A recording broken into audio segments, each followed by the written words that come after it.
Hello there, and welcome to Science for Sleep, where curiosity slows down, the universe leans in, and we let the big questions take their time. Tonight we're setting out toward the furthest edges of everything, or at least as far as the human mind and science can presently go. We're going to talk about limits, not the sort that tell you when to stop driving too fast or how much luggage you can carry on a plane, but the limits the cosmos itself seems to enforce. These are the boundaries that physics has drawn in the sand, saying in one way or another, this far, no farther. Some are so immense they're almost beyond imagination. Others are incredibly small, fleeting or subtle, yet all of them shape the way reality unfolds. Before we head that way, I'm curious. Where in the world are you listening from right now? Is it night for you, the air calm and quiet, or is the day still unfolding outside your window? Are you winding down, maybe letting your thoughts drift a little looser, or are you in the middle of something and using this as a pocket of calm before moving on?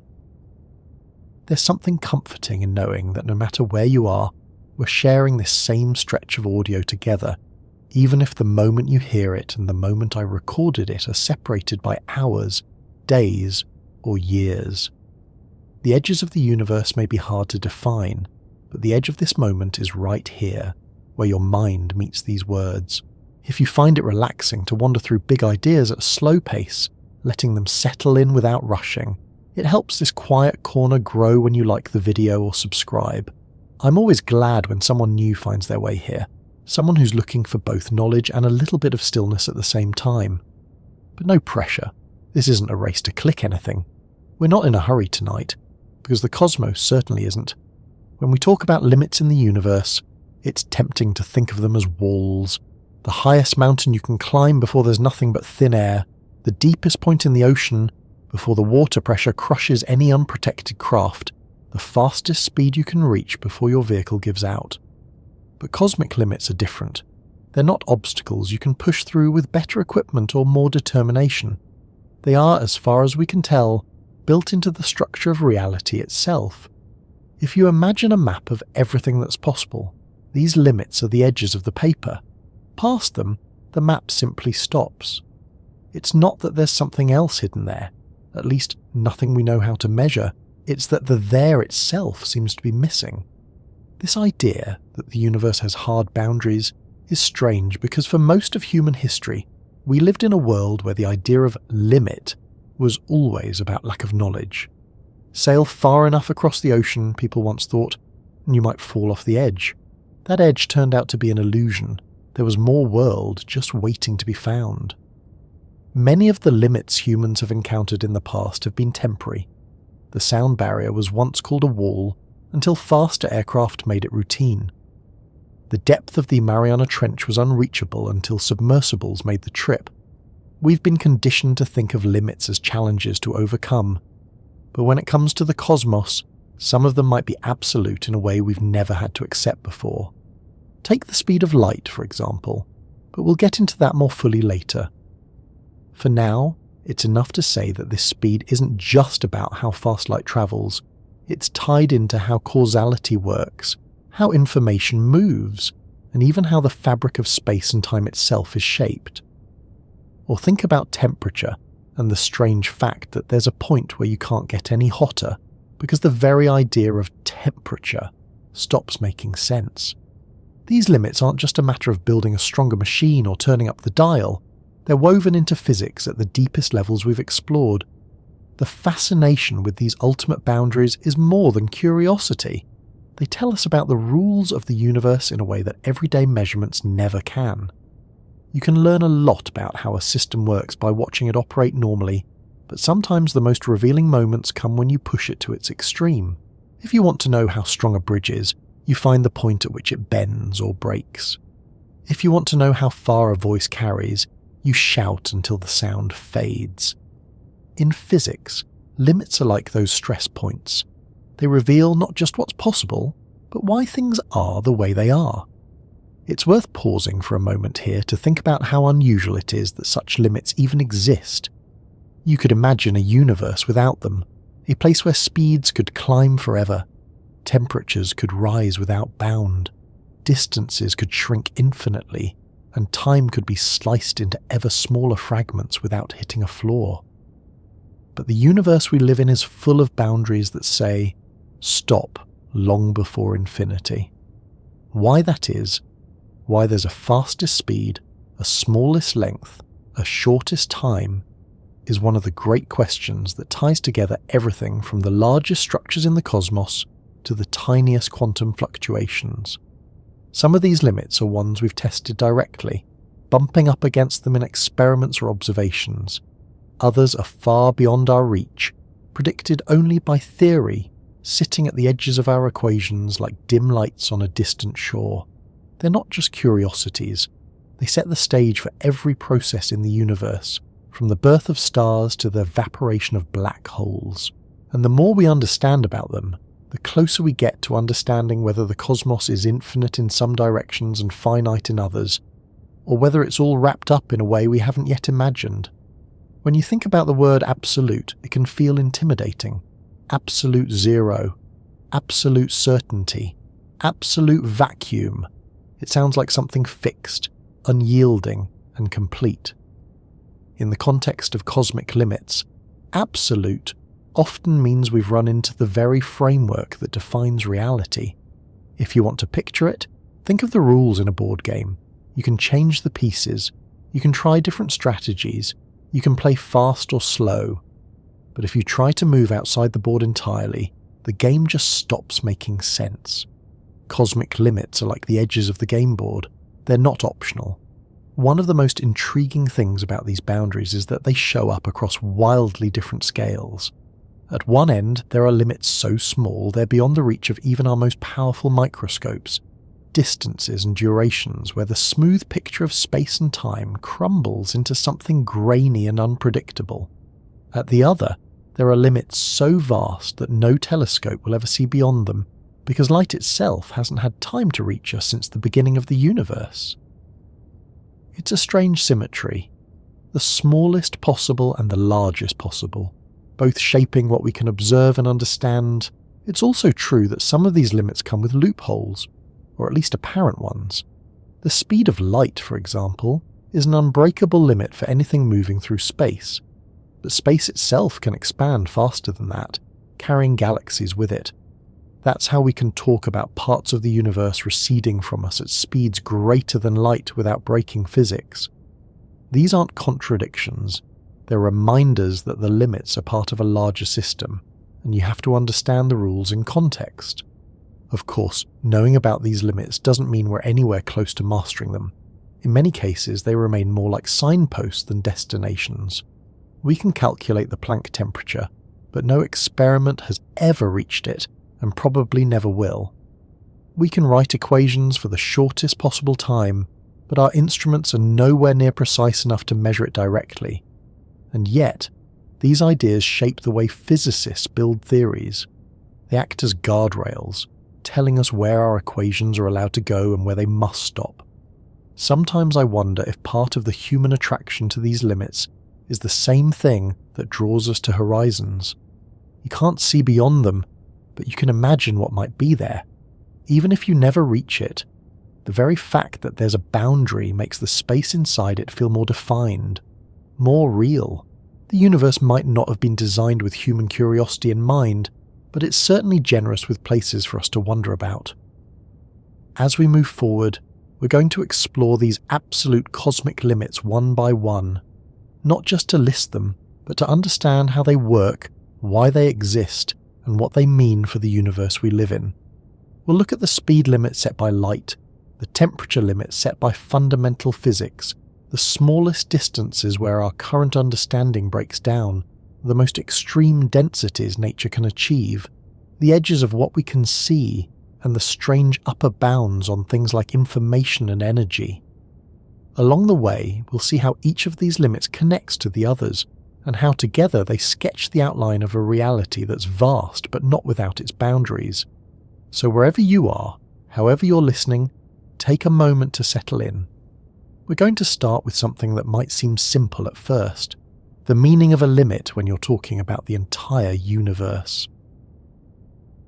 When we use the word limit in everyday conversation, it usually means something negotiable. The speed limit on a road might be enforced, but you could drive faster if you really wanted to, even if it's not wise. A limit on your luggage weight can sometimes be stretched with a sympathetic check-in clerk. Even personal limits, like how much coffee you can drink before you start feeling jittery, aren't carved into stone. They can shift with mood, practice, or necessity. We're used to limits being flexible, sometimes inconvenient, sometimes arbitrary, but rarely absolute. That's why when scientists talk about limits in the universe, it's important to understand that these aren't the same kind of boundaries we deal with in daily life. They aren't suggestions or guidelines. They're not there because someone decided they should be. They seem to be there because the universe itself wouldn't work the way it does if they weren't. It's interesting to think about how the very idea of a limit shapes the way we think about reality. For much of history, people assumed that most natural limits were just temporary ignorance. There was a time when the highest speed you could travel was the speed of a galloping horse. Then came the steam train, then the automobile, then the airplane, each one making the old limit obsolete. The same with distance. Once, the horizon was the furthest point anyone could imagine reaching. Then ships crossed oceans, telescopes saw other planets, spacecraft touched the edge of the solar system, and probes sent back images from billions of kilometers away. These changes built a sense that limits are meant to be broken. We admire the people who push them, whether they're climbing the highest mountain, diving to the deepest trench, or building the fastest machine. That's why cosmic limits feel so different. They don't come from lack of technology or imagination. They come from the way the universe is built. You can try to go faster than light, but as far as physics is concerned, that's like trying to divide by zero in math.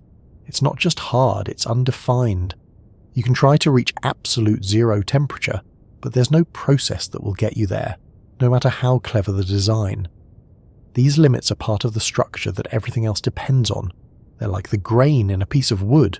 You can carve along it, but you can't rearrange it without breaking the wood itself. Part of what makes these limits fascinating is that they're not always obvious.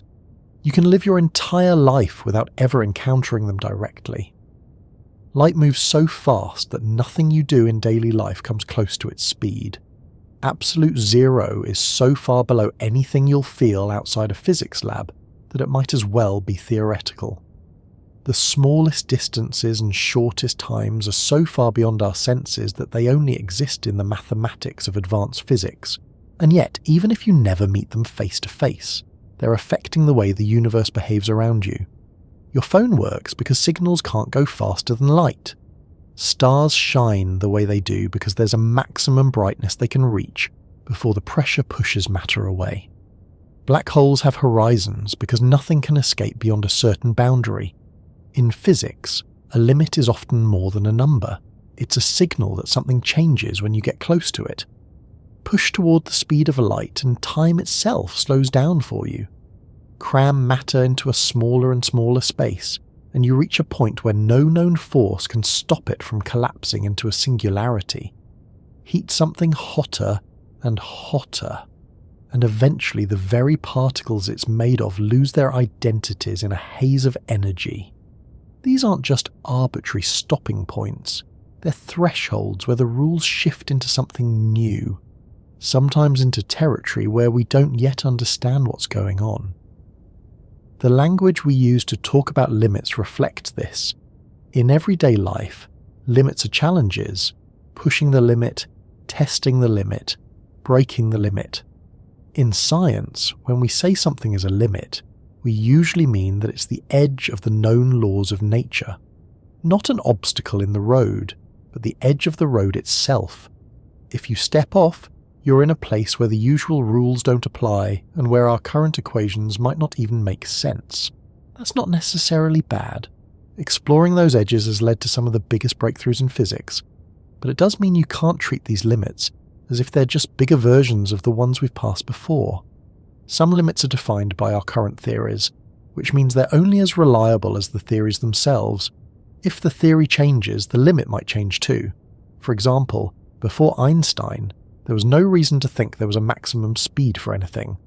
Light was fast, yes, but in principle, why not faster?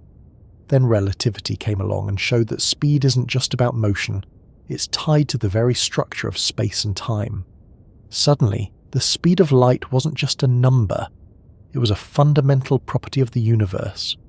Other limits, like the Planck length or the Planck time, come from combining the constants of nature in certain ways, even if we've never measured them directly. These are more like signposts our mathematics has put up at the far end of a road we can't travel yet. There's also the question of whether limits are truly universal. Do they apply everywhere, always, without exception? As far as we can tell, yes. The speed of light is the same in all directions and for all observers. Absolute zero is equally unreachable in any lab, on Earth or in space. The density limit for neutron stars seems to hold whether they're in our galaxy or far across the universe. But that's based on what we've observed so far, and the universe has a way of surprising us. There could be conditions somewhere that push past what we think is possible, in ways we can't yet imagine. If that happens, our definition of a limit will have to adapt. This is where it's helpful to think about limits not as walls, but as boundaries in a landscape. If you're walking in unfamiliar territory and you see a cliff edge, that's a limit. You can't go farther without falling. But if you find a bridge or a path around, suddenly the limit is somewhere else. Physics has found plenty of cliffs, but also plenty of bridges.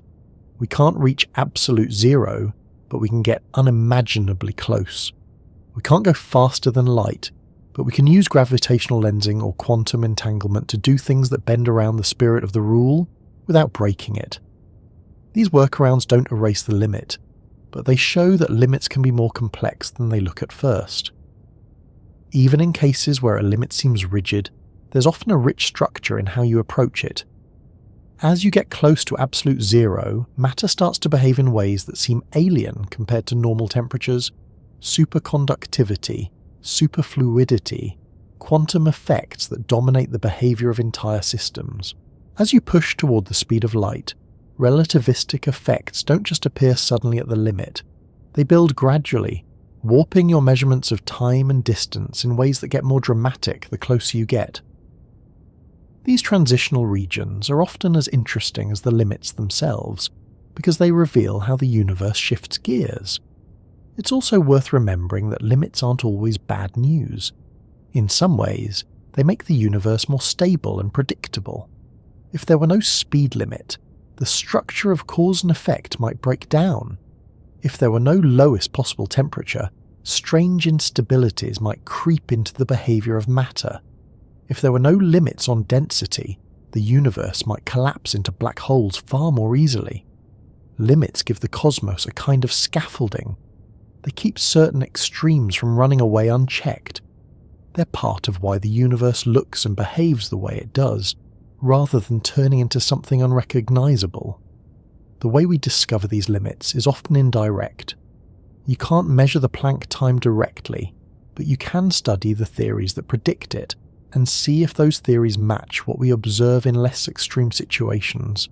You can't travel to the edge of the observable universe, but you can measure the faint light from its most distant galaxies and see how it behaves. You can't create the hottest possible temperature, but you can push particle accelerators to higher and higher energies and look for patterns in how the results change. Each time, the limit shows itself not by being reached, but by shaping what happens as you get close. Sometimes the act of naming a limit changes the way we think about the universe. Once you say, there is a maximum speed, you can start to ask questions about what that means for travel, communication, and the structure of space and time. Once you say there is a smallest possible length, you can begin to imagine how the smooth picture of the universe we see might actually be built from something discrete and granular. These questions don't just deepen our knowledge, they redefine what we think is possible. There's also an emotional side to all this. For some people, the idea that there are hard limits in the universe feels frustrating, even claustrophobic. For others, it's comforting. Knowing that there's a fastest speed, a brightest star, a farthest horizon can make the cosmos feel more ordered, less chaotic. It's a reminder that even in its vastness, the universe has structure, and that structure is something we can understand, at least in part. As we keep exploring these ideas, it's important to carry both curiosity and humility. Curiosity because the limits we know are gateways to deeper understanding. Humility because every time we've thought we understood the full picture, new discoveries have shifted the boundaries. The universe doesn't owe us consistency in how it reveals itself. It just is, and we do our best to read the signs. If you wanted to pick a single number that quietly runs the universe from behind the scenes, it would be about 219,792,458 meters per second. That's the speed of light in a vacuum, a value so exact it's written into the very definition of the meter itself. For most people, that's just an impressive figure you might remember from a science article or a high school physics class. But in the world of fundamental physics, it's the ultimate speed limit for anything with mass or any kind of information. No matter how much energy you throw at an object, no matter how advanced your technology, you can't make it go faster than that. It's not a matter of difficulty. It's a matter of the way space-time itself is built. At first glance, it's not obvious why there should be a speed limit at all. Before Einstein came along, speed was just speed. If you were in a carriage moving at 20 kilometers per hour and you threw a ball forward at 10 kilometers per hour, someone standing on the side of the road would see the ball moving at 30 kilometers per hour relative to them. Speeds just added up. It was intuitive and it worked fine for everyday life. Light, though, refused to play by those rules. Experiments in the late 19th century, most famously the Michelson-Morley experiment, kept showing that no matter how you moved relative to it, light's speed stayed the same. You could be moving toward it, away from it, or sideways, and it didn't matter. It still came at you at the same pace. Einstein's special relativity made sense of this odd behavior by rewriting the relationship between space and time. In his view, the speed of light wasn't just the speed of a particular kind of wave, it was the universal speed limit baked into space-time itself. The c in the equations of relativity is a constant for everyone, everywhere, and that constancy has strange consequences. If you try to accelerate an object with mass closer and closer to that speed, you have to keep giving it more energy, and the amount of energy required grows without bound. By the time you reach the speed of light, the required energy is infinite. That's why no particle with mass can actually get there. The consequences of having such a limit are more than just nothing can go faster than light. They touch on how time passes, how distances contract, and how cause and effect work. Imagine you're in a spaceship moving at a significant fraction of light speed. To you, inside the ship, time feels normal. Your clock ticks at the usual rate, your coffee cools the same way it would at rest, your thoughts come at the same pace. But to someone watching from outside, your clock is running slow, your coffee is cooling slowly, and you're aging more slowly than they are. This effect, called time dilation, is small at everyday speeds but becomes dramatic as you get close to light speed. It's been measured directly with high-precision atomic clocks on fast-moving aircraft and satellites. Distance behaves strangely too. From your perspective on the ship, as you go faster, the distances in the direction of your motion actually shrink. A trip to a star that would take decades at ordinary speeds might seem much shorter for you if you could travel close to light speed. This isn't just an optical illusion, it's built into the geometry of space-time, and it ensures that the speed of light is the same for all observers no matter how they move. What's easy to overlook is that this limit isn't just about light. Light just happens to be the thing we encounter most often that moves at the maximum speed. The real rule is that nothing can carry information faster than this speed. That includes gravitational waves, which ripple through space-time itself and any other kind of signal or force. This limit is why there's an observable universe at all. There's a maximum distance from which light could have reached us since the beginning of the cosmos, and beyond that, we simply can't see. It's why distant events, no matter how dramatic, can't affect us instantly. Even the sun, a mere 8 light minutes away, could vanish, and we wouldn't know for those 8 minutes. The idea of a cosmic speed limit has been tested in countless ways, and so far it's held up. We've accelerated particles in colliders to more than 99.999% of light speed, and while they gain huge amounts of energy, they never break through the limit. High-energy cosmic rays from deep space, some of the fastest particles nature produces, slam into our atmosphere moving at nearly light speed, and they too respect the boundary. If there's a loophole, we haven't found it. That hasn't stopped people from wondering about ways around it. Science fiction is full of faster-than-light travel, warp drives, hyperspace jumps, wormholes, because the alternative is that interstellar travel takes a very, very long time. In real physics, some ideas have been proposed that might let you get around the speed limit without technically breaking it. One is the concept of a warp bubble, where you compress space in front of your ship and expand it behind, moving the bubble itself faster than light relative to the outside universe, while staying still inside it. The mathematics of general relativity allow for this in principle, but the amount and type of energy needed are beyond anything we know how to produce, involving something called negative energy that has never been observed in usable quantities. Another apparent loophole is that space itself can expand faster than light. During the early universe's inflationary period, space expanded so rapidly that regions were pushed out of causal contact with each other in fractions of a second. Even now, distant galaxies in the far reaches of the universe are receding from us faster than light due to the expansion of space.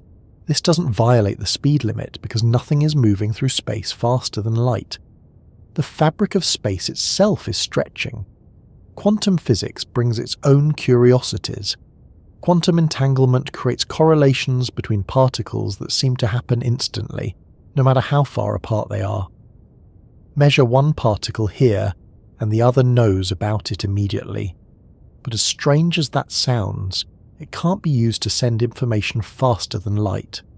The results are random until compared later, and that comparison still requires ordinary communication bound by the same limit.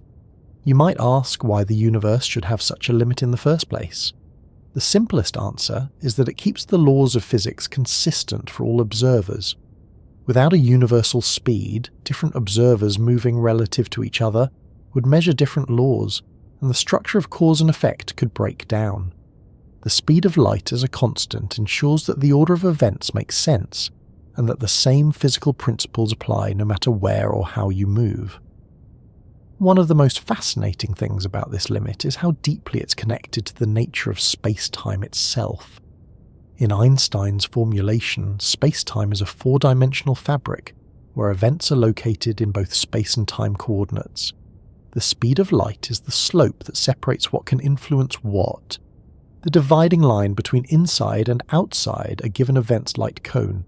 Anything inside the cone could be connected by a signal or a physical influence. Anything outside is forever out of reach.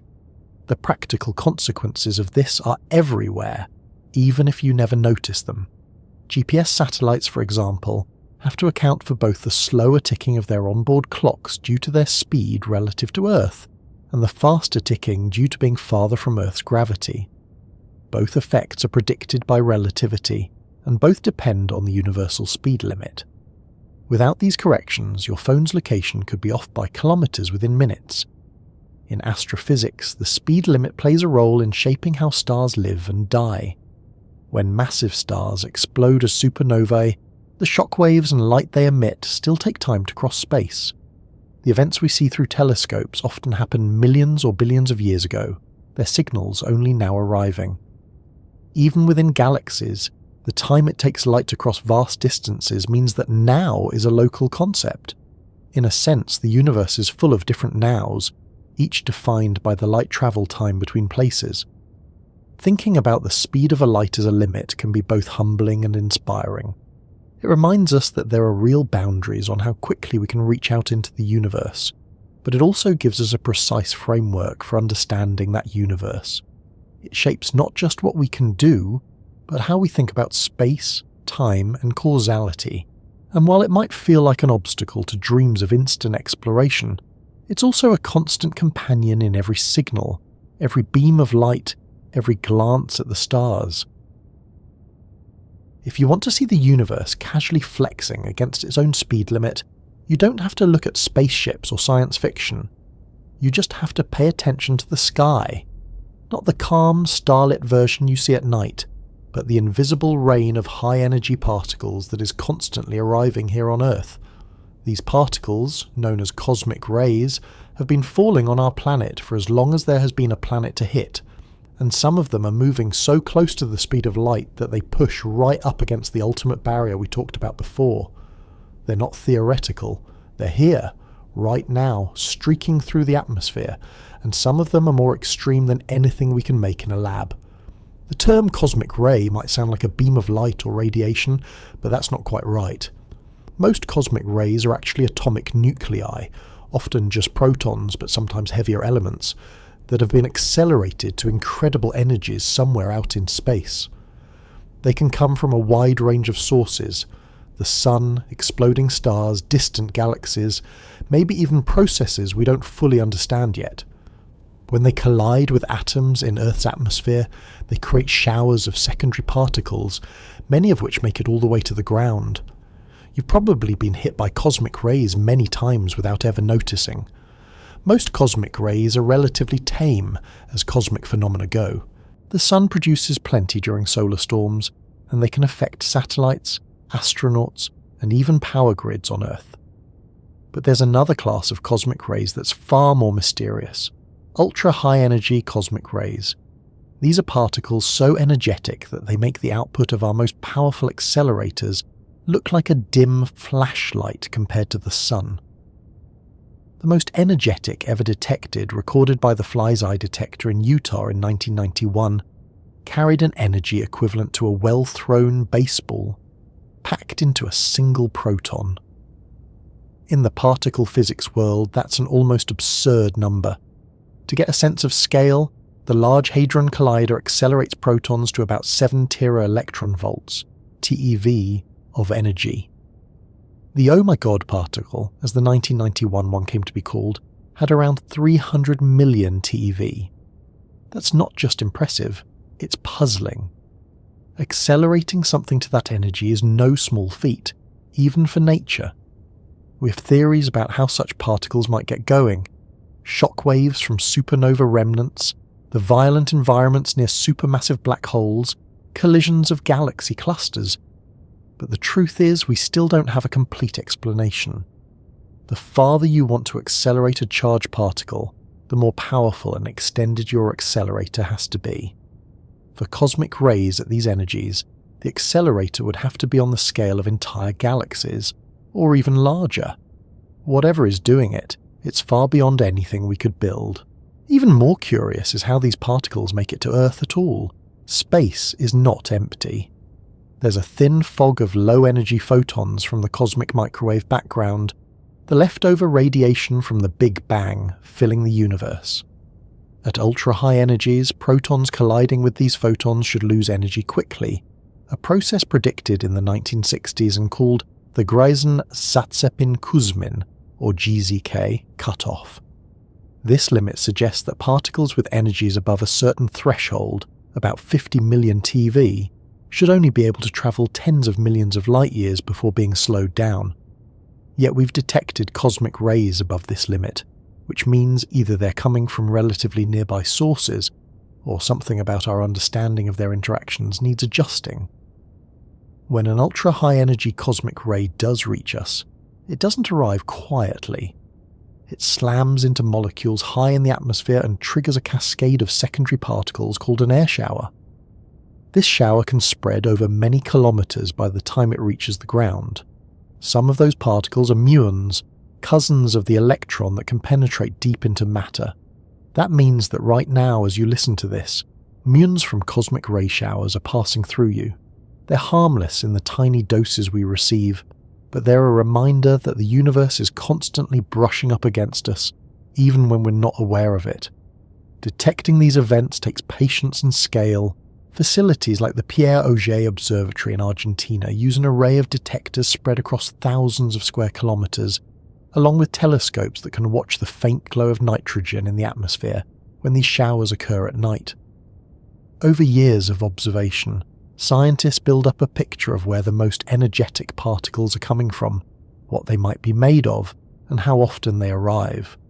Patterns in their arrival directions could hint at their sources, though magnetic fields in space tend to scramble their paths, making it hard to trace them back directly. What's fascinating is that these particles, as close as they are to the speed of light, show us just how the speed limit works in practice. Even moving at 99.99999% of the light speed, they still take measurable amounts of time to cross space. If one of these particles came from a galaxy 100 million light-years away, it's been travelling for almost exactly that long to get here. In its own frame of reference, thanks to time dilation, the journey might feel much shorter, perhaps only minutes or hours. But to us, the wait is immense. This also means that when we detect one, we're detecting a messenger from the distant past. The universe looked very different when some of these particles began their journey. Stars were younger, galaxies were in different positions, and entire cosmic structures may have shifted. Yet here they are, arriving in the thin air high above us, announcing their presence in the brief flashes of light and particle bursts they leave behind. In a way, cosmic rays are nature's own high-energy experiments. In laboratories like the Large Hadron Collider, we can control the conditions, tune the energies, and analyse the results in exquisite detail. But we're limited by the size of the machines we can build and the energy we can feed them. The universe has no such limits, at least not in terms of engineering. It uses magnetic fields, shock fronts, and gravitational monsters to fling particles to energies we can barely imagine.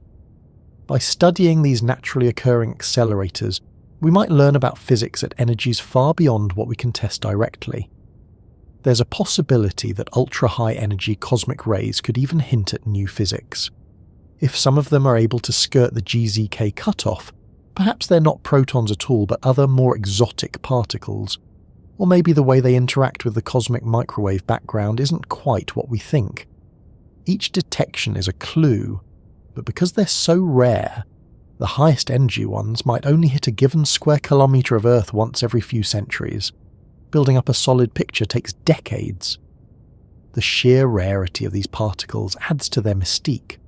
Imagine waiting for a raindrop in a desert, and when it finally falls, it carries the history of an ancient storm from the other side of the world. That's what it's like to catch one of these ultra-energetic cosmic rays. The equipment sits and waits, often in remote locations far from city lights, watching the sky for the faint traces they leave behind. Most of the time, what it sees is ordinary, the steady drizzle of lower energy particles from the sun and other sources. But every now and then something extraordinary streaks through, and the data logs record a particle that's been travelling almost as fast as the universe allows. And even though they're so elusive, they're not just a curiosity. These particles interact with the atmosphere in ways that can affect its chemistry, contribute to the background radiation at Earth's surface, and provide natural laboratories for studying fundamental forces. They've helped confirm predictions of relativity and particle physics, and they continue to challenge our understanding of where the universe's most extreme environments might be hiding. It's almost funny to think that the fastest things we've ever observed directly are not sleek spacecraft or engineered machines, but single atomic nuclei hurled across unimaginable distances by forces we still can't fully pin down. They don't need crew quarters or navigation systems. They don't even need to aim well, because the vastness of space means they can wander for millions of years before happening to cross paths with our tiny planet. And when they do, they remind us that the speed limit we talked about before isn't just an abstract idea.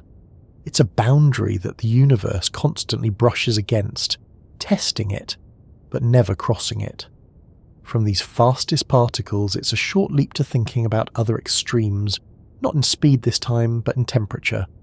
Because just as there's a ceiling on how fast anything can move, there's also a ceiling on how hot anything can get, a limit that sits so far beyond anything we've ever created that it belongs to the earliest instance of the universe itself. When you hear about the hottest anything, it's usually in the context of something we can see, touch, or at least imagine. The surface of the sun, for example, at about 5500 degrees Celsius, is already far beyond what any human could survive. The core of the Sun, at around 15 million degrees Celsius, is hotter still, enough to fuse hydrogen into helium and power the star for billions of years. We've measured even more extreme environments in the universe. The inner regions of supernova explosions, where temperatures can spike to billions of degrees, or the plasma near black holes, where matter spirals in and releases staggering amounts of energy before disappearing past the event horizon. But all of these pale in comparison to something called the Planck temperature. This is not just hot in the way we usually mean it, it's the theoretical maximum temperature the universe can have, about 1.4168 Roy TX, 32 Kelvin. That's a 1 followed by 32 zeros. To put it in perspective, if you somehow took every atom in the universe and gave it the kind of energy implied by this temperature, the laws of physics as we currently understand them would break down entirely. It's not that things would simply melt or vaporize. Those words stop making sense here. At the Planck temperature, the very structure of space-time itself would be overwhelmed. Temperature, at its core, is a measure of the average energy of the particles in a system. The hotter something is, the faster its particles move. In solids, atoms vibrate in place. In liquids and gases, they zip around more freely. Increase the temperature and those movements get more and more energetic. But there's no such thing as faster than light motion for these particles, so at first glance you might think there'd be a natural speed-related limit on temperature. The story's a bit more subtle than that. As particles move faster and faster, their kinetic energy grows, and once you're dealing with relativistic speeds, meaning speeds close to the speed of light, adding more energy doesn't just make them move faster, it starts going into their mass energy, warping the conditions they're in. The Planck temperature is reached not because the particles themselves hit some velocity barrier, but because beyond this point, the energy density is so great that it would create black holes at subatomic scales. If you tried to confine that much energy into any region of space, gravity would become as strong as the other fundamental forces, and the neat separation of physics into quantum and gravitational regimes would vanish. This is where our equations simply stop giving reliable answers. At temperatures approaching this limit, quantum effects of gravity, something we don't yet have a complete theory for, would dominate. The neat fabric of space-time, which general relativity describes so well at lower energies, would become turbulent, foamy, perhaps even discontinuous at scales as small as the Planck length. It's worth noting that this isn't a limit you can approach gradually in the same way you can, say, approach absolute zero from above. Absolute zero is a lower bound on temperature, one you can get closer and closer to with clever cooling techniques, though never quite reach. The Planck temperature is an upper bound that, as far as we know, has only ever been reached once in the history of the universe, in the first tiny fraction of a second after the Big Bang. Back then, the entire cosmos was compressed into a volume so small and dense that the temperature was right at or near the Planck scale. In that state, the four fundamental forces we know today, gravity, electromagnetism, the strong nuclear force and the weak nuclear force, may have been unified into a single force. From that unimaginably hot beginning, the universe expanded and cooled. Within a tiny fraction of a second, temperatures dropped enough for gravity to separate from the other forces, and then further cooling allowed matter as we know it to start forming. That means everything you see today, from galaxies to your own body, is built from material that once existed in that searing unified state. The Planck temperature is like the ultimate reset point, the condition from which the universe emerged, and the one that no known process in today's cooler, more spread out cosmos can recreate in full. We've come close, in a relative sense, in particle accelerators. At facilities like the Large Hadron Collider, collisions between particles can produce temperatures in the trillions of degrees, briefly hotter than the core of a supernova, hot enough to melt protons and neutrons into a soup of quarks and gluons called quark-gluon plasma. These experiments are windows into the first microseconds after the Big Bang, but they are still laughably far from the Planck temperature. there's a gap of about 20 orders of magnitude between what we can produce and the theoretical maximum. That's not a small gap you might close with a few technological breakthroughs. It's a chasm so wide that crossing it would require energies and densities far beyond anything in our current reach. Interestingly, there's no law of physics that says the Planck temperature is inherently impossible in the same sense that faster than light travel is. It's just that the conditions needed to reach it would destroy the very framework in which our physics operates. If you tried to pump that much energy into a system, it wouldn't just get hotter, it would collapse into a black hole or cause such extreme space-time distortions that our existing concepts of temperature, space, and time would stop being meaningful. This is why some physicists talk about it less as a temperature and more as a threshold, the point beyond which you need a new theory of quantum gravity to even describe what's happening.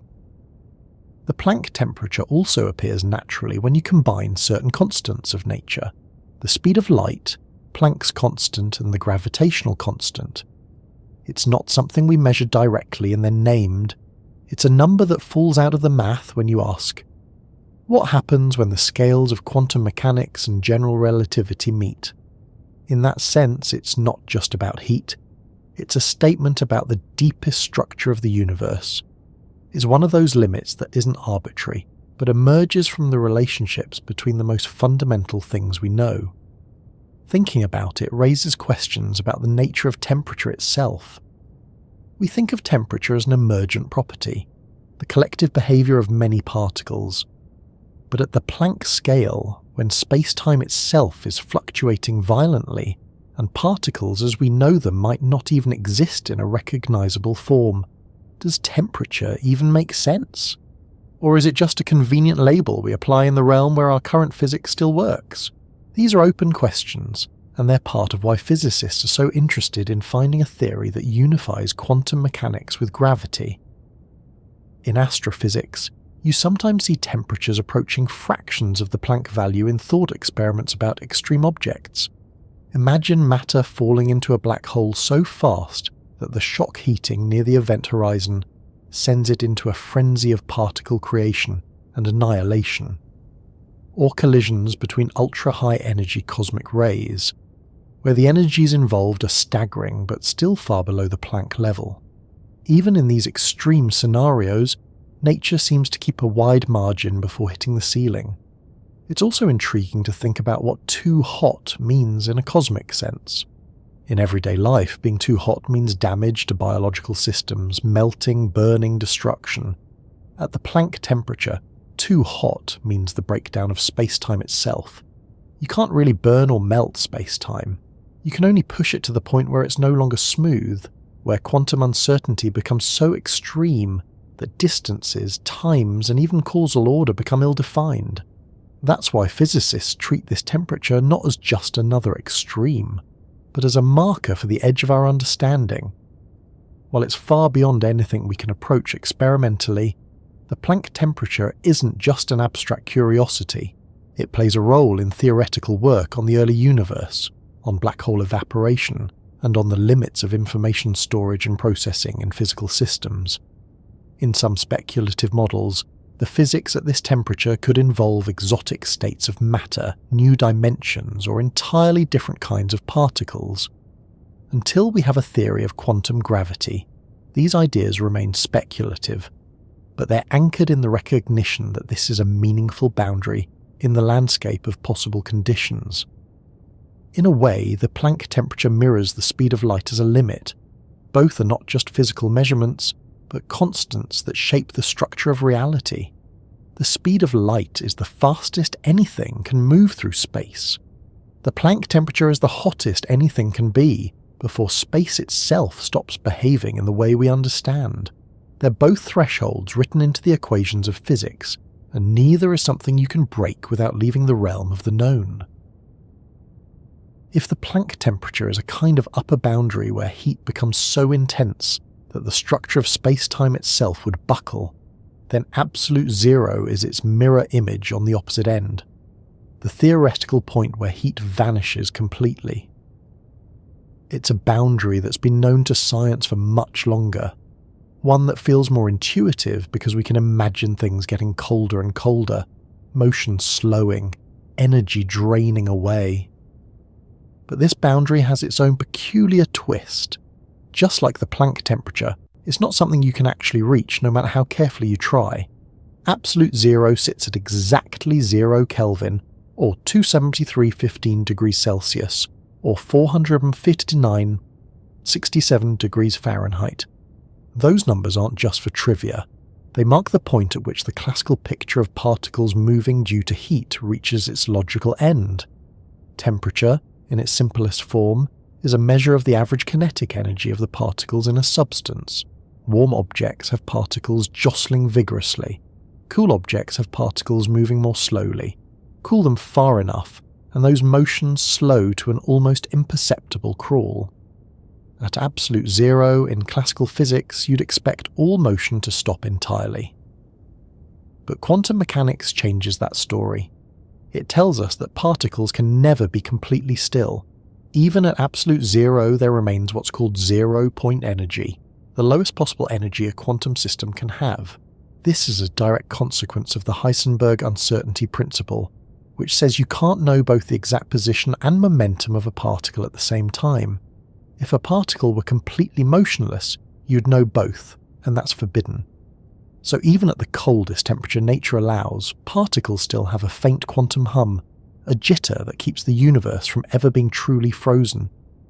In practical terms, absolute zero is unreachable, because every time you try to remove the last traces of heat from a system, the very methods you use, laser cooling, evaporative cooling, magnetic traps, involve interacting with the particles, and that interaction adds a tiny bit of energy back in. The closer you get, the harder it becomes to make any further progress. Cooling something from room temperature to a few kelvins above absolute zero is relatively straightforward in physics labs. Going from a fraction of a Kelvin to an even smaller fraction requires extraordinary precision and isolation from any source of heat, even the faint warmth of surrounding equipment or the photons in the room. Despite these challenges, scientists have gotten astonishingly close. In some experiments with dilute gases of atoms, temperatures as low as a few billionths of a Kelvin have been achieved. At those extremes, matter behaves in ways you never see at higher temperatures. One famous example is the Bose-Einstein condensate, a state of matter predicted in the 1920s by Satyendranath Bose and Albert Einstein, and first created in a lab in 1995. In a Bose-Einstein condensate, a group of atoms is cooled so close to absolute zero that they all collapse into the same quantum state, effectively behaving like a single superatom with shared properties.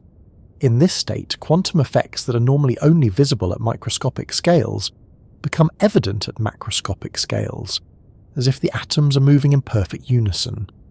Getting to such low temperatures requires a multi-step process. First, the sample is cooled using techniques like laser cooling, where carefully tuned beams of light are used to slow the atom's motion.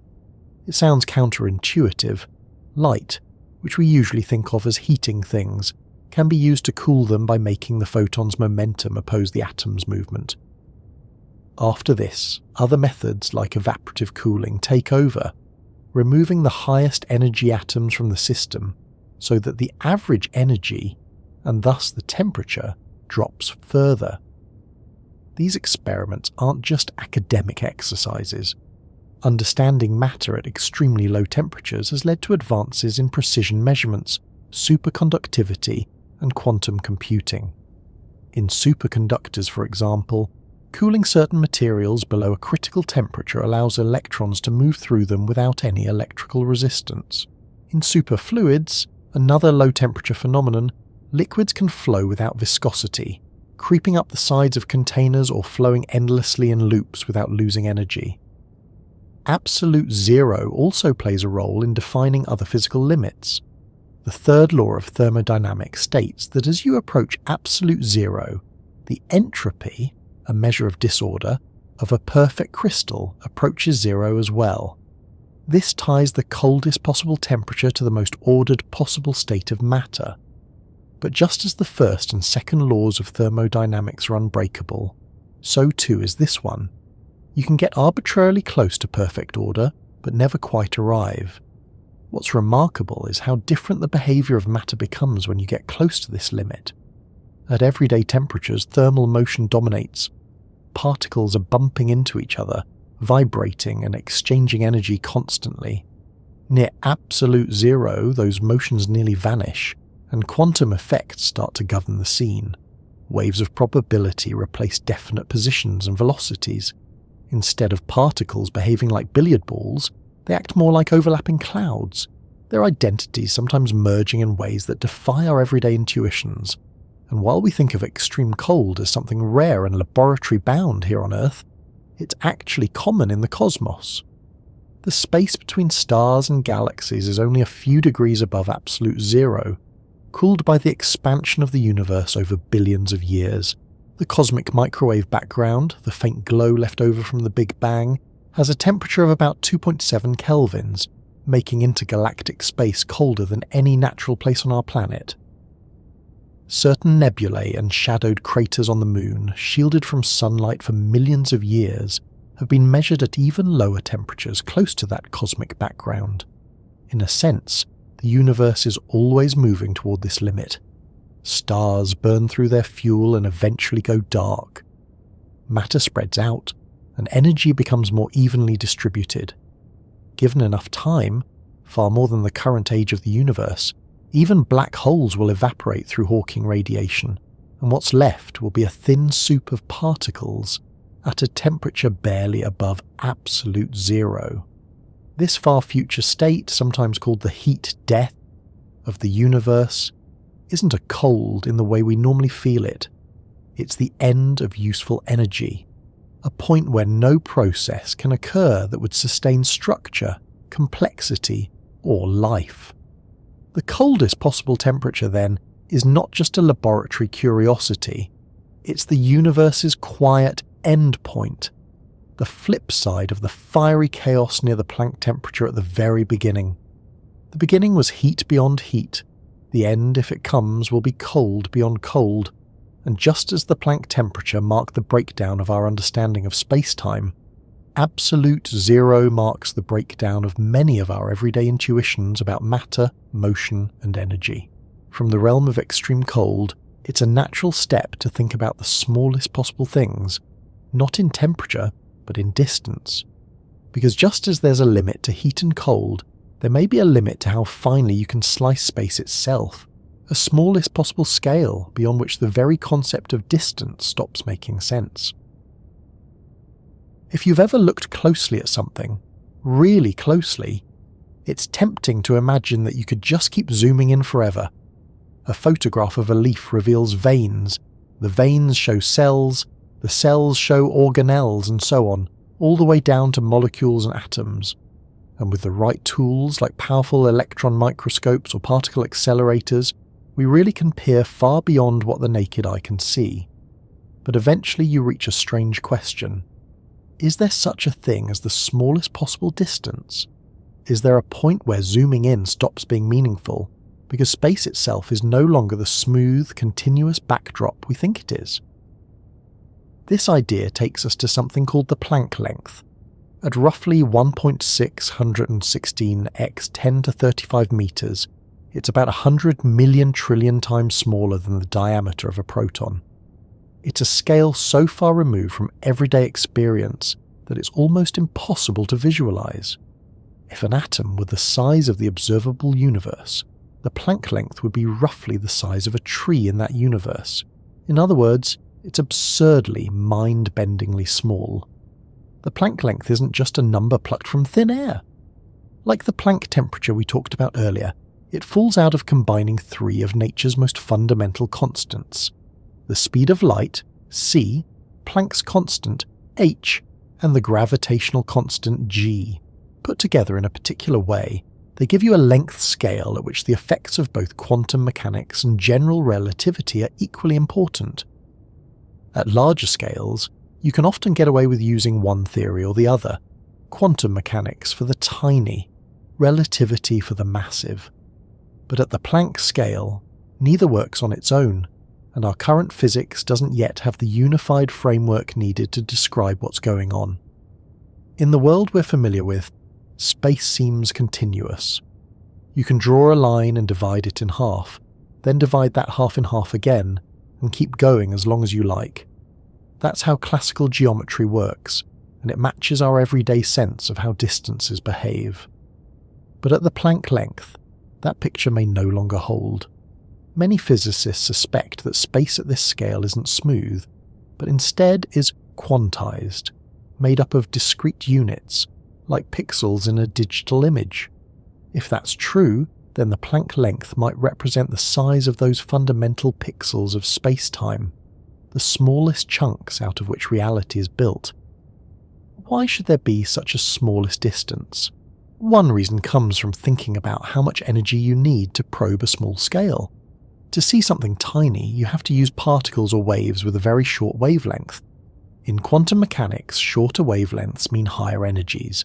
Push this logic far enough, and at some point the energy you concentrate into a tiny region will be so great that it collapses into a black hole. That happens right around the Planck length. This means that if you tried to measure anything smaller than that, you just end up creating a black hole instead of getting more detail. Nature seems to have built in a hard stop on how far you can push your measuring stick. Another reason the Planck length comes up is in speculative theories of quantum gravity. The as yet unfinished effort to merge quantum mechanics with general relativity. Some approaches, like loop quantum gravity, explicitly predict that space is made of finite loops of area and volume, with the Planck scale setting the size of the smallest possible loop. Others, like certain interpretations of string theory, suggest that strings themselves are roughly this length, making it impossible to probe anything smaller because there simply isn't a smaller in the theory. It's worth noting that the Planck length isn't something we've ever measured directly, and probably never will, at least not in the near future. The energy is required to resolve structures that small are far beyond anything we can generate. Even our most ambitious particle accelerators are hopelessly underpowered for the task. The gap between what we can do and what we'd need is almost unimaginably large. So for now, the Planck length lives in the realm of theory, a feature of the mathematical landscape that we haven't been able to test in the lab. Still, it's not purely hypothetical.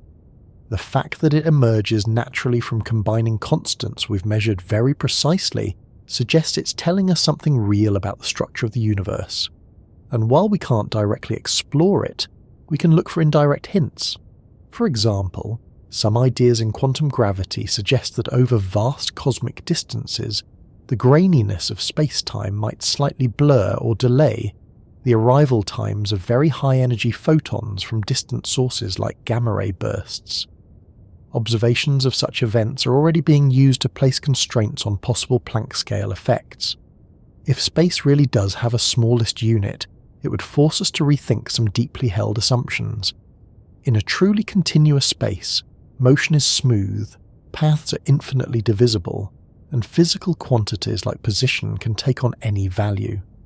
In a quantized space, there's a built-in grid, and motion would be more like hopping from one point to another than sliding along a continuous track.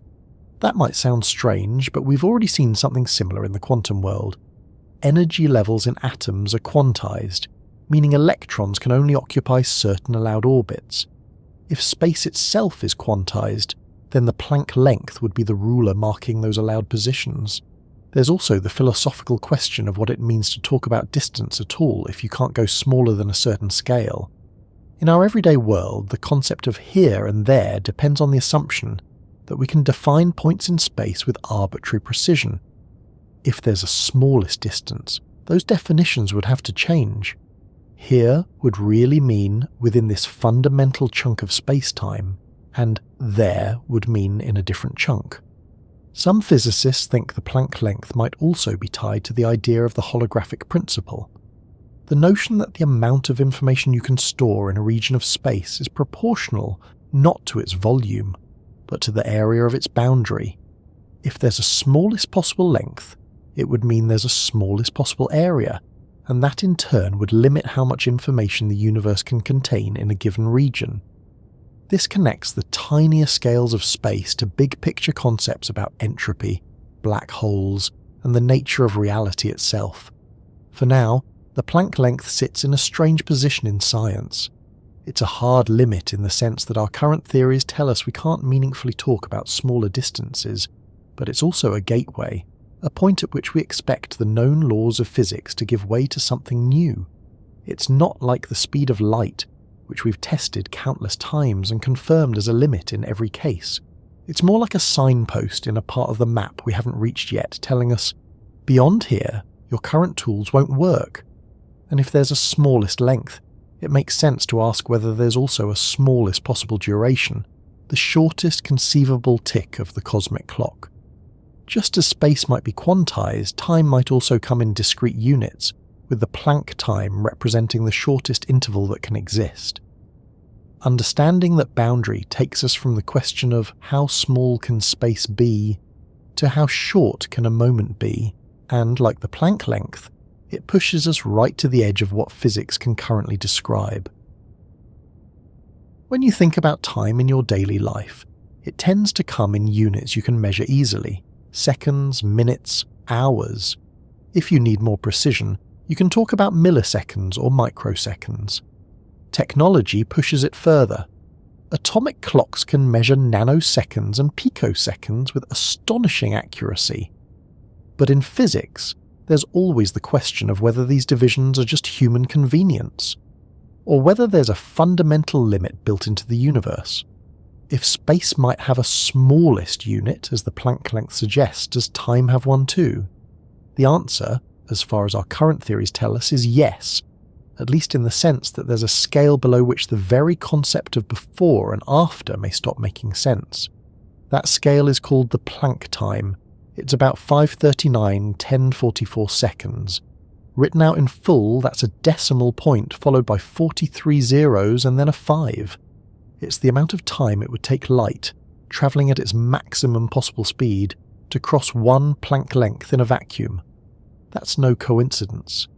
The Planck length and Planck time are tied together by the speed of light, because in relativity, distance and time are just two sides of the same space-time coin. If you think about what this means, it's staggering. A single second, something so short that you can barely clap your hands that quickly, contains about 1043 Planck times. That's 10 million trillion ticks of this most fundamental clock. At our scale, it's impossible to imagine anything happening in such a small slice of time. Even the fastest processes we've measured in particle physics, interactions between subatomic particles at high energies, take billions of times longer than this. The Planck time comes from the same logic as the Planck length.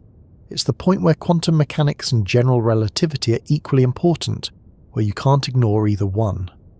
Below this scale, space-time might not behave as a smooth, continuous fabric.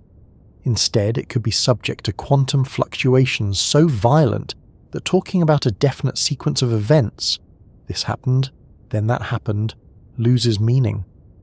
Time could become foamy, with causality itself blurred. Our current theories simply don't work at this scale. In quantum mechanics, time is usually treated as a smooth parameter, something that flows uniformly against which you can measure changes. In general relativity, time is intertwined with space, bending and stretching depending on gravity and motion.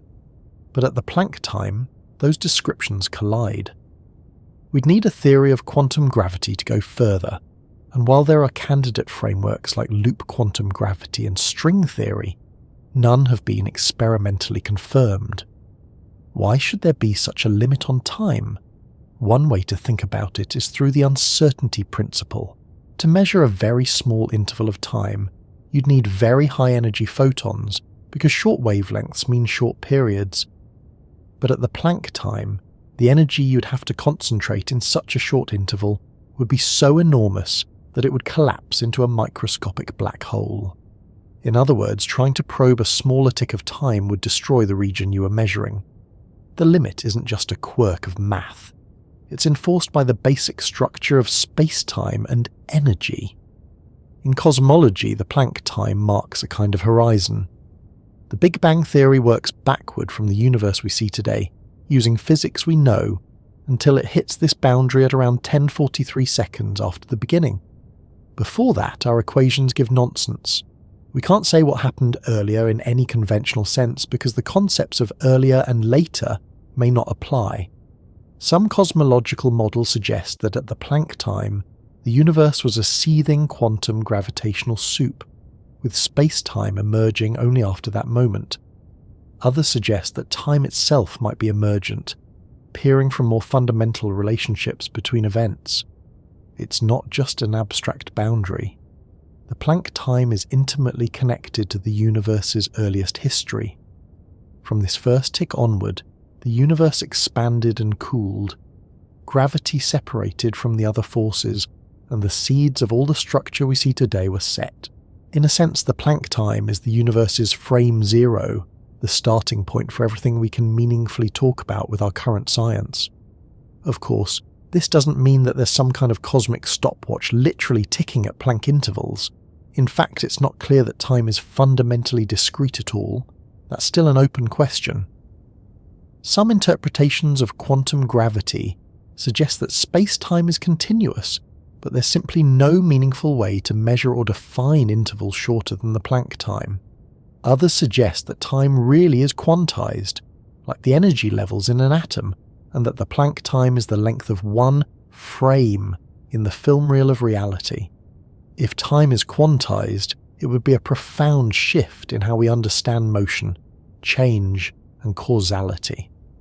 Right now, the equations of physics treat time as something that can be divided indefinitely, even if in practice we can't measure arbitrarily small intervals. A quantized time would mean that between one moment and the next, nothing happens. There are just discrete updates to the state of the universe. But these updates would be so unimaginably fast that to us, the flow of time would still feel smooth. Even if time isn't fundamentally discrete, the Planck time still tells us something crucial. There's a limit to how far into the past or future we can meaningfully zoom. Just as you can't talk about distances smaller than the Planck length in any physical sense, you can't talk about intervals shorter than the Planck time without leaving the territory where physics as we know it applies. In both cases, the limit is telling us that our current picture of space-time is incomplete. There's a symmetry here that's worth appreciating.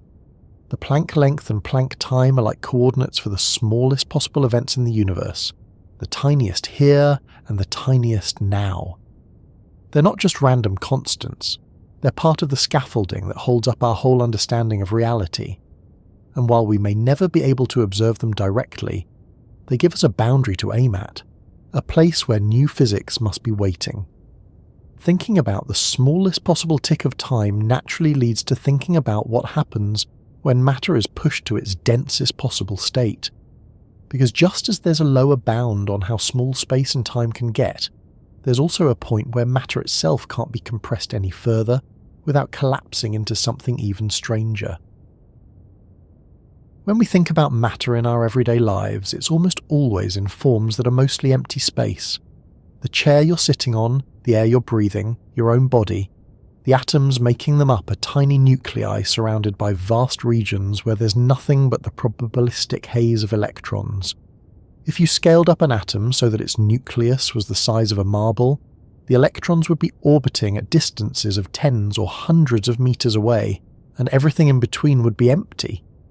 That's why most matter feels solid, not because it's tightly packed, but because the electromagnetic forces between atoms resist compression. This makes it all the more startling to realize that there are conditions in the universe where matter is packed so tightly that those empty spaces vanish. At that point, the very structure of atoms collapses and particles are squeezed together into forms so dense that a single teaspoon would weigh billions of tons. The most famous examples of this are neutron stars, the remnants left behind after massive stars explode in supernovae.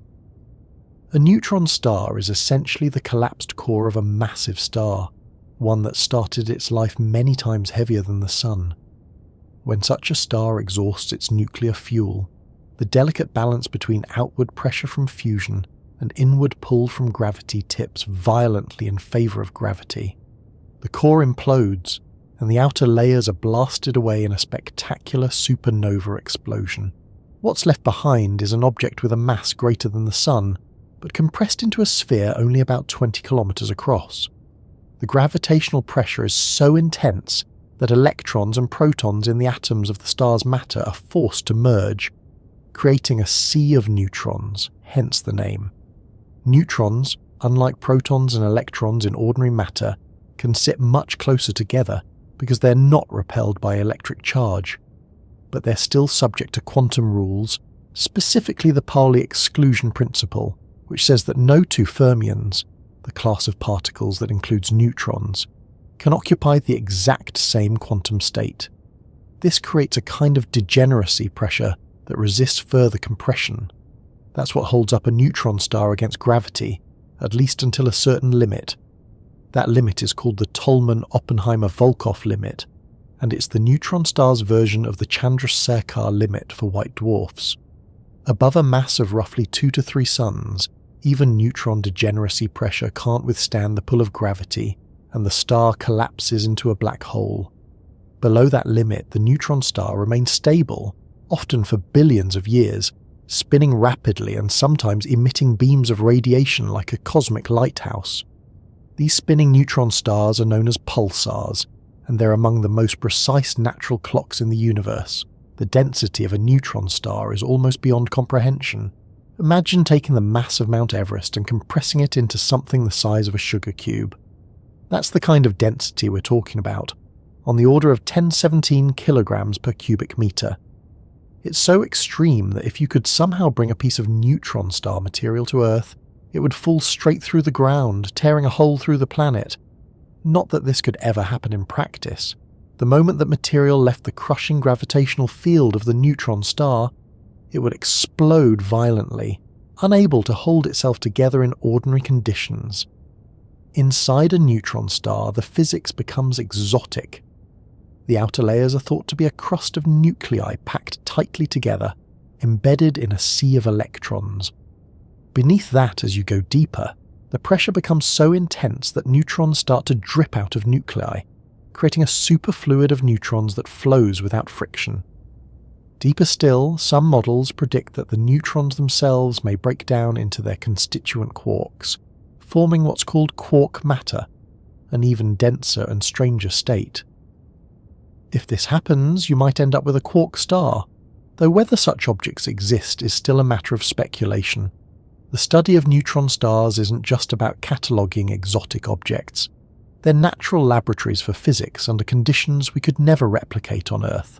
The combination of extreme density, intense gravity, and rapid rotation produces phenomena that contest the limits of general relativity, nuclear physics, and even theories about dark matter.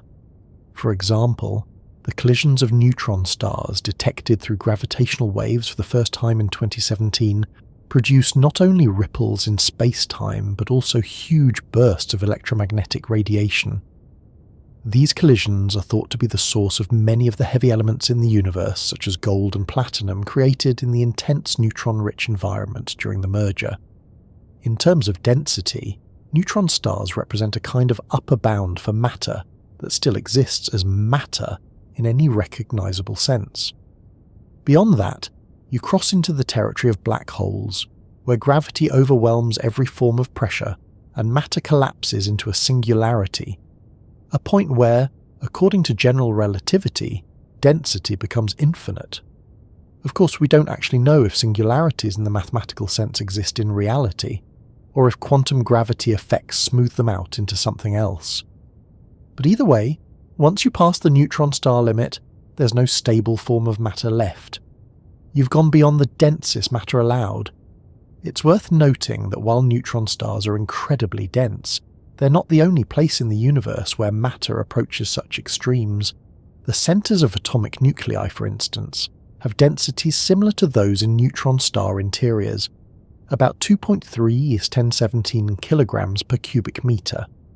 The difference is scale. In an atomic nucleus, this density exists over femtometers. In a neutron star, it extends over kilometers. That's why neutron stars are so mind-boggling. They take the density of nuclear matter and make it the defining property of an entire astronomical object. Thinking about these limits raises interesting questions about the relationship between density and other cosmic boundaries. For example, as you approach the maximum density for matter, the escape velocity, the speed needed to break free from an object's gravity, creeps closer and closer to the speed of light. For black holes, it exceeds the speed of light entirely, creating the event horizon beyond which nothing can escape. This means that in a sense, neutron stars are just shy of being black holes, balanced precariously on the edge between matter and pure space-time curvature. The line between the densest possible matter and the onset of a black hole isn't just theoretical. Observations of unusually massive neutron stars, close to 2 solar masses or more, have forced astrophysicists to refine their models of what matter can withstand. The discovery of such heavy neutron stars means that the equations describing the behavior of nuclear matter at high densities, called the equation of state, have to be stiff enough to prevent collapse up to those masses. At the same time, they must still allow for the eventual tipping point into black holes for heavier objects.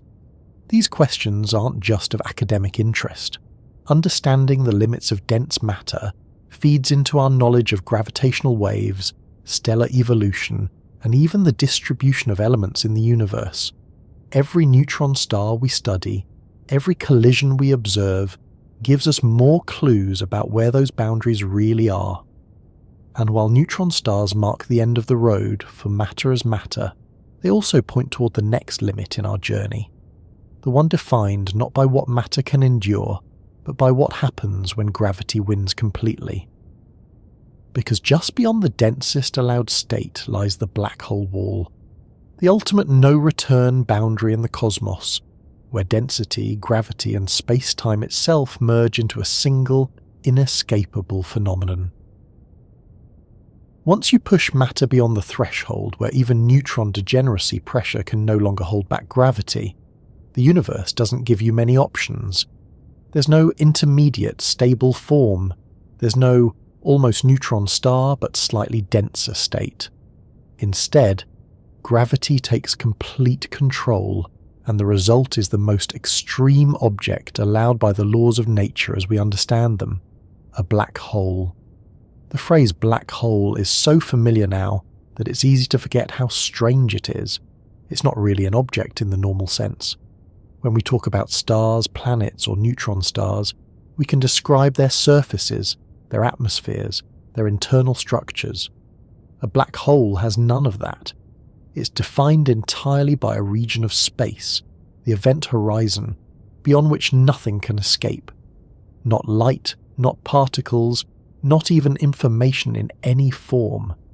The interior, according to general relativity, contains a singularity, a point where density becomes infinite and space-time curvature is unbounded.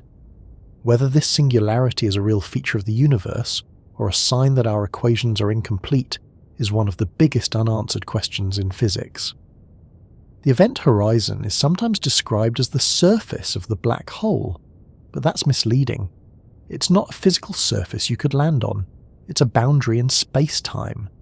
If you cross it, you're inevitably carried toward the singularity.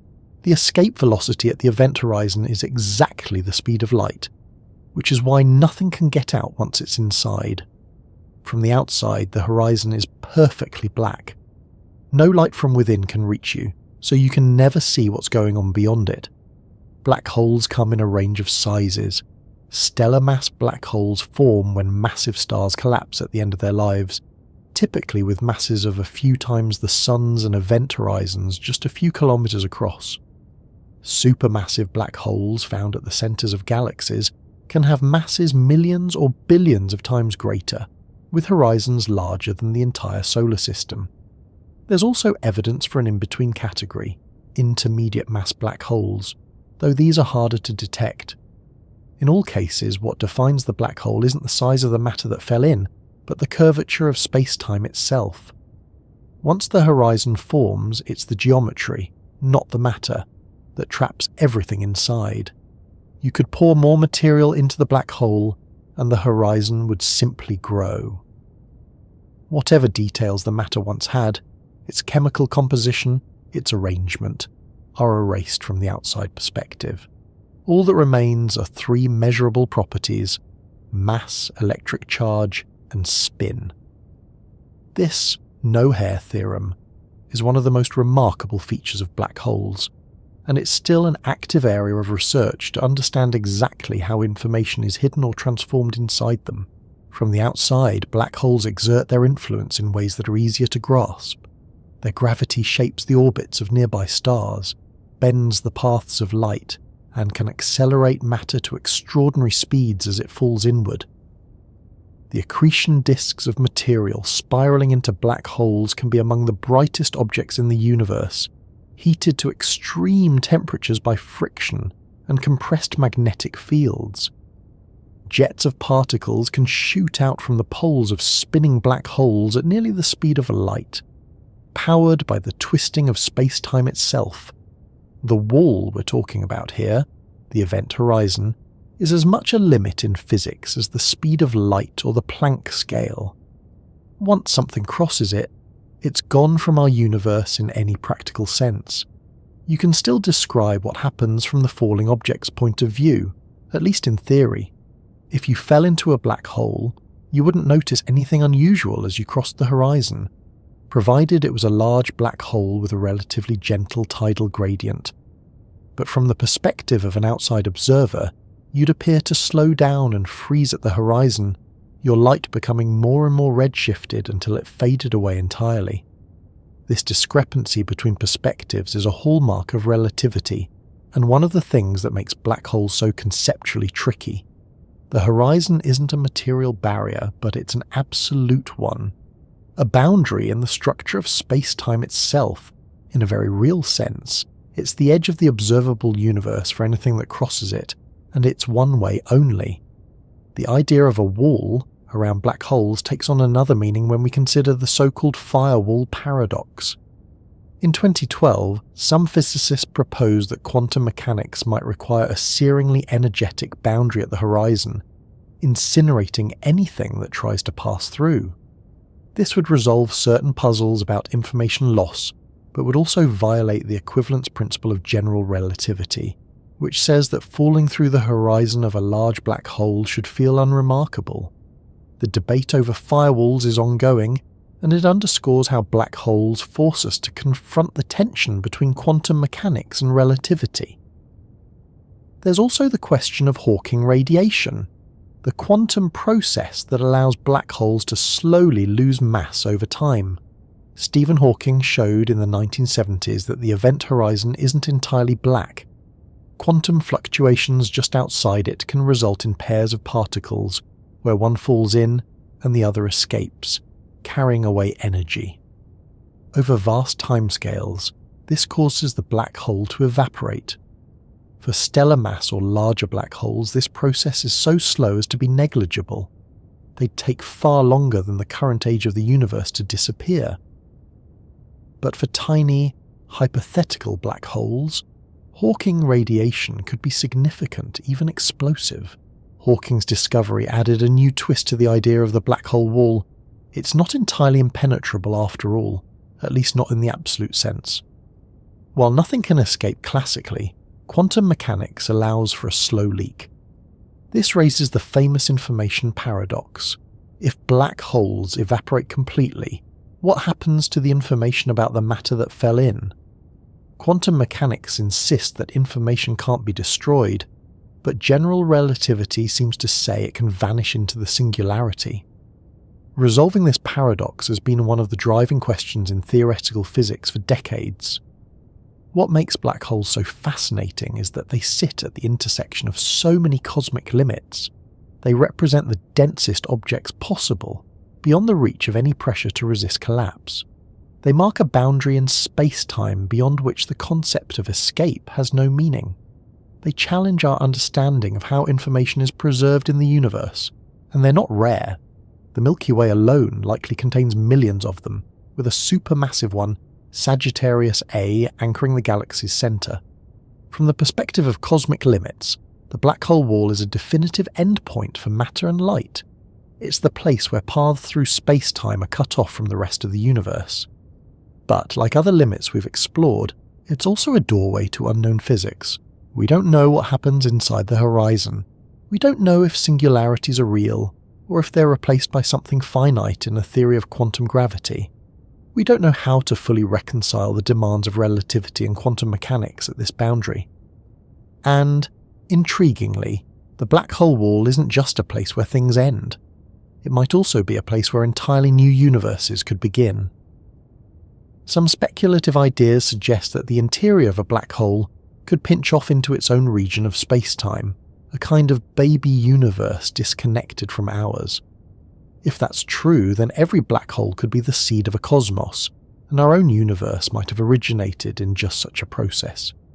These ideas remain speculative, but they capture the way black holes, for all their reputation as destructive voids, could also be cosmic creators. As strange and final as the black hole wall seems, it's not the only boundary of this kind in nature. There's another horizon, not wrapped around an object, but surrounding us everywhere we look. A horizon defined not by gravity's pull, but by the expansion of space itself. When we think about limits in the universe, brightness is one that feels easier to imagine. You've seen things that are dazzling, the midday sun, the flash of lightning close by, maybe the blinding glare of snow under a clear sky. But brightness, in the cosmic sense, can go far beyond anything our eyes have ever taken in. It's not just about how much light something produces, but about how much energy it can release in the shortest possible time. And in the same way, there's a ceiling for speed, a floor for cold, and a maximum density for matter. There's also a limit for how bright anything can get before physics steps in and says, that's enough. At its core, brightness is about energy per unit time per unit area.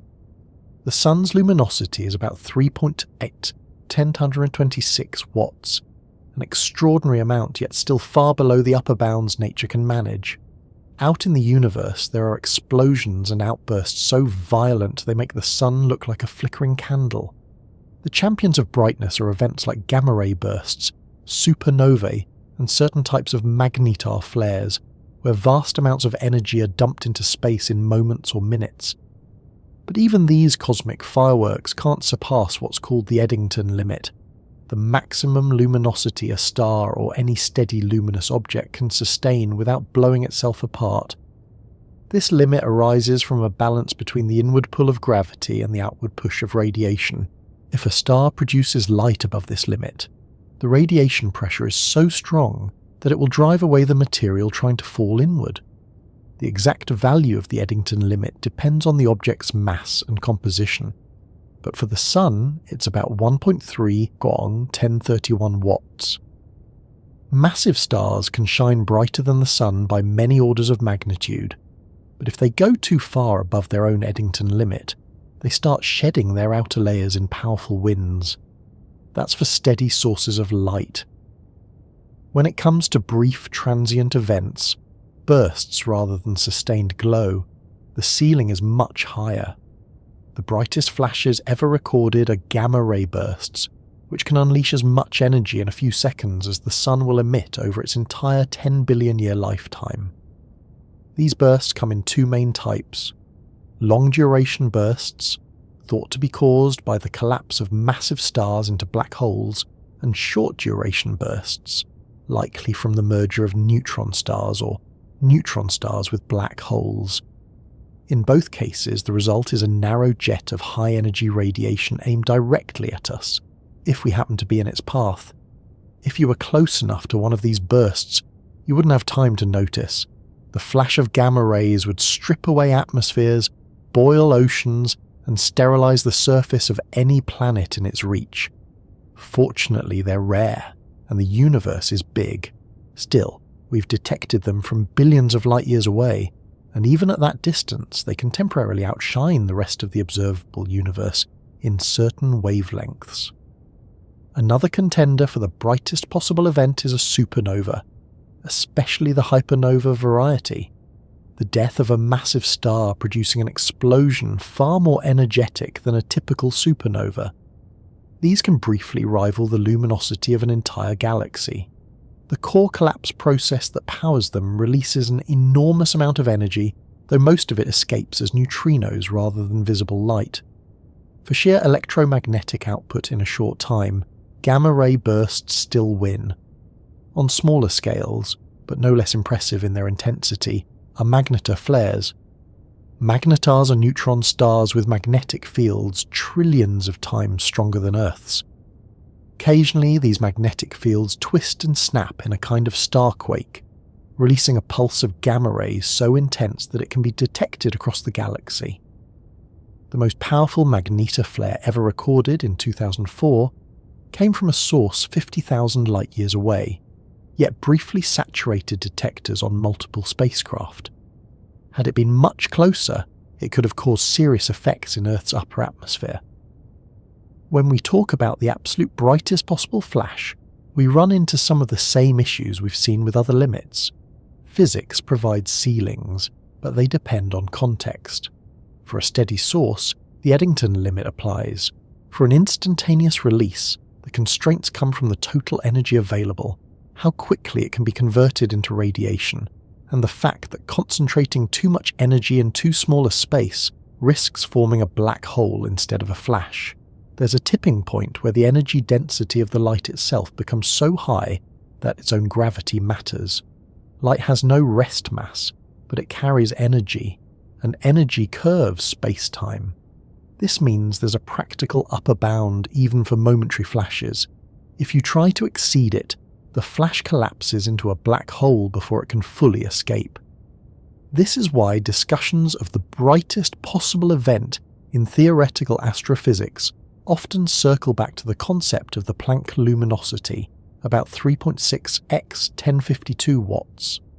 It's derived from fundamental constants and represents the absolute maximum power any event could, in principle, emit.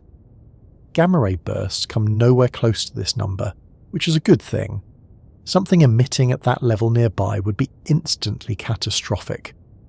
Brightness also depends on where you're standing. The Sun is overwhelmingly bright from Earth, but from Pluto it's just another bright star in the sky. Gamma-ray bursts are blinding if you're in the jet, but invisible if you're not. That's why brightest in astronomy often means most luminous in absolute terms, rather than what would hurt your eyes the most if you looked at it. The difference between luminosity, total energy output, and apparent brightness, how bright it looks to you, is important here. And it's the reason why a distant quasar, a supermassive black hole's accretion disk blazing at near its Eddington limit, can be brighter to our telescopes than a nearby star. From a cosmic limits perspective, the brightest possible flash is another place where extremes meet. You need huge amounts of energy concentrated in a small region and released over an incredibly short time scale, but you can't concentrate it so much that gravity traps it. You need a mechanism that can direct the energy efficiently. A focused jet is far more effective than a spherical blast, and you need conditions where the medium around the event doesn't immediately absorb or scatter the light. Gamma-ray bursts satisfy these conditions better than anything else we know, which is why they're the reigning champions in the universe we observe. There's also an intriguing connection between brightness limits and information limits. The faster you try to send information using light, the more power you need, but the more you push toward the brightness ceiling, the more likely you are to hit the gravitational constraint. In some ways, the absolute maximum brightness and the absolute maximum data rate are two faces of the same coin, both set by the fundamental constants of nature. Thinking about the brightest possible flash naturally leads to the question of what the universe itself looked like at its own brightest moment. That takes us back to the earliest instance after the Big Bang, when the entire cosmos was filled with radiation at energies far beyond anything we see today. In those first moments, there wasn't even any distinction between matter and radiation, just a seething plasma at or near the Planck temperature, expanding and cooling. In a sense, the Big Bang itself was the ultimate flash, though not one we could ever see directly.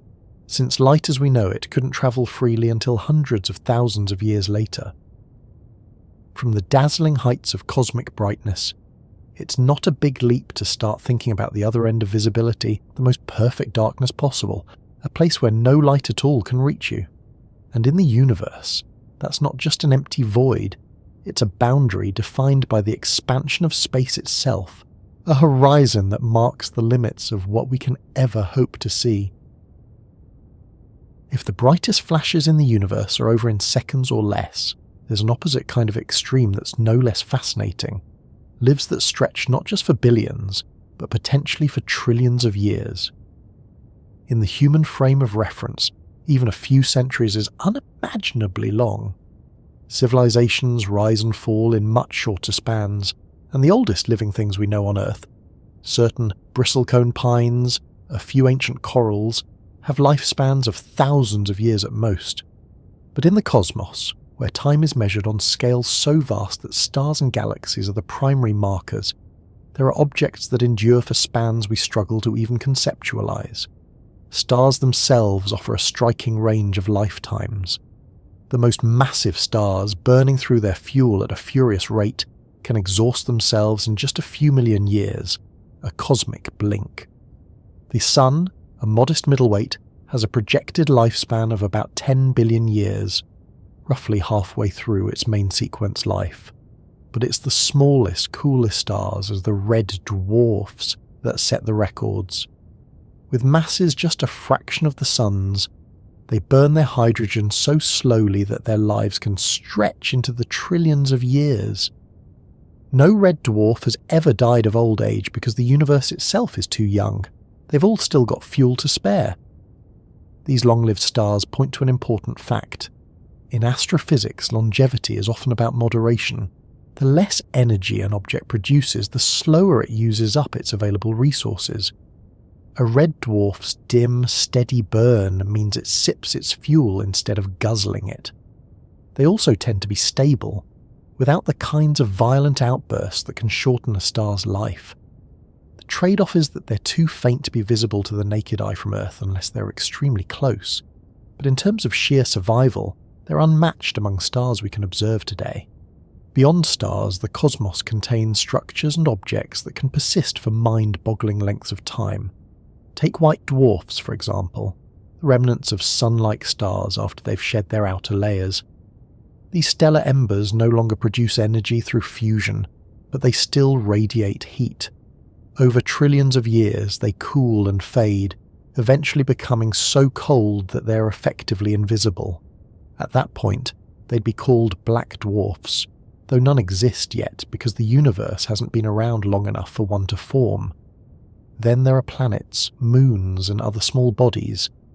Without internal sources of fusion, their lifespans are effectively determined by external factors like collisions or gravitational disruptions. A rocky planet orbiting a quiet red dwarf in a stable system could, in principle, survive for longer than any star in our galaxy has been alive. In the distant future, when all the stars have burned out, planets and brown dwarfs, failed stars that never ignited, will still be drifting through space, cooling toward the cosmic background temperature. On even larger scales, galaxy clusters and the dark matter halos that hold them together are likely to be among the longest-lived structures in the universe. The stars within them will come and go, but the gravitational framework of the cluster will persist for an almost unimaginable span, slowly changing shape as galaxies merge and their orbits decay. Even after the stars have gone dark, the cluster will still be there, a vast and mostly invisible arrangement of dark matter, black holes, and frozen remnants. The true champions of longevity, however, may be black holes. While they can evaporate over time via Hawking radiation, the timescales for this process are so immense that even a stellar mass black hole would take 1067 years to disappear. That's a 1 followed by 67 zeros. Supermassive black holes, like the one at the centre of our galaxy, would last even longer, up to 10 to 100 years or more. In the far future, when the last red dwarf has faded and the last white dwarf has gone cold, black holes may still be around, quietly holding on to the last gravitational structures in the universe. These numbers are almost too large to be meaningful. Our sense of time is rooted in personal and historical scales.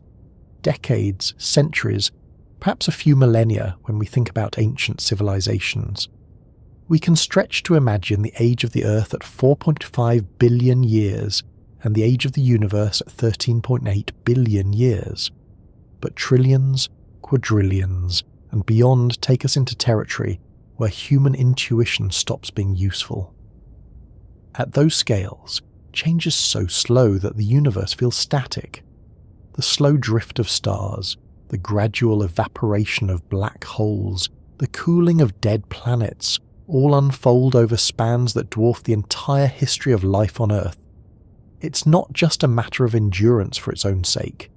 The longest-lived objects in the universe also set the timetable for the universe's own story. As long as there are stars burning, galaxies have light and heat. When the last long-lived stars finally go dark, the universe will enter the so-called degenerate era, dominated by remnants. White dwarfs, neutron stars, black holes, and a scattering of cold, inert planets and asteroids. The pace of change will slow almost to a standstill, but it will never quite stop.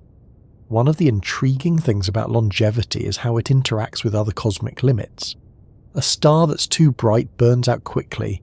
One that's dim enough can last almost forever by stellar standards. Black holes, which set records for density and gravitational pull, also set records for persistence. Even light, the fastest thing in the universe, can be trapped indefinitely in the right conditions, circling the event horizon of a black hole until it eventually leaks away through Hawking radiation. There's also a subtle point about lifespans in the cosmic sense. What we call the end for one object is often just the transformation into another. A massive star's death in a supernova might be over in seconds, but the neutron star or black hole it leaves behind will last for billions or trillions of years.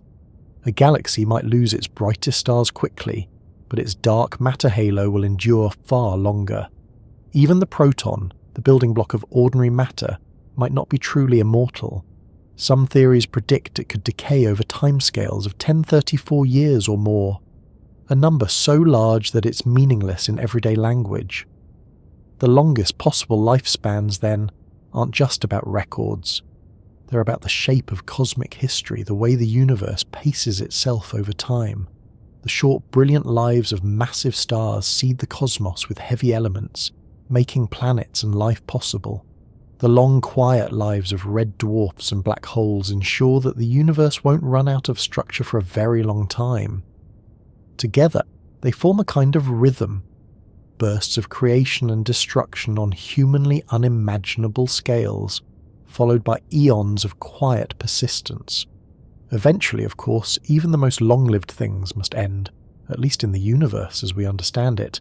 The black holes will evaporate, the last particles may decay, and the cosmos will settle into a thin haze of low-energy photons, electrons and positrons, spread so far apart that they almost never interact. This far-future heat death isn't exactly a death in the biological sense.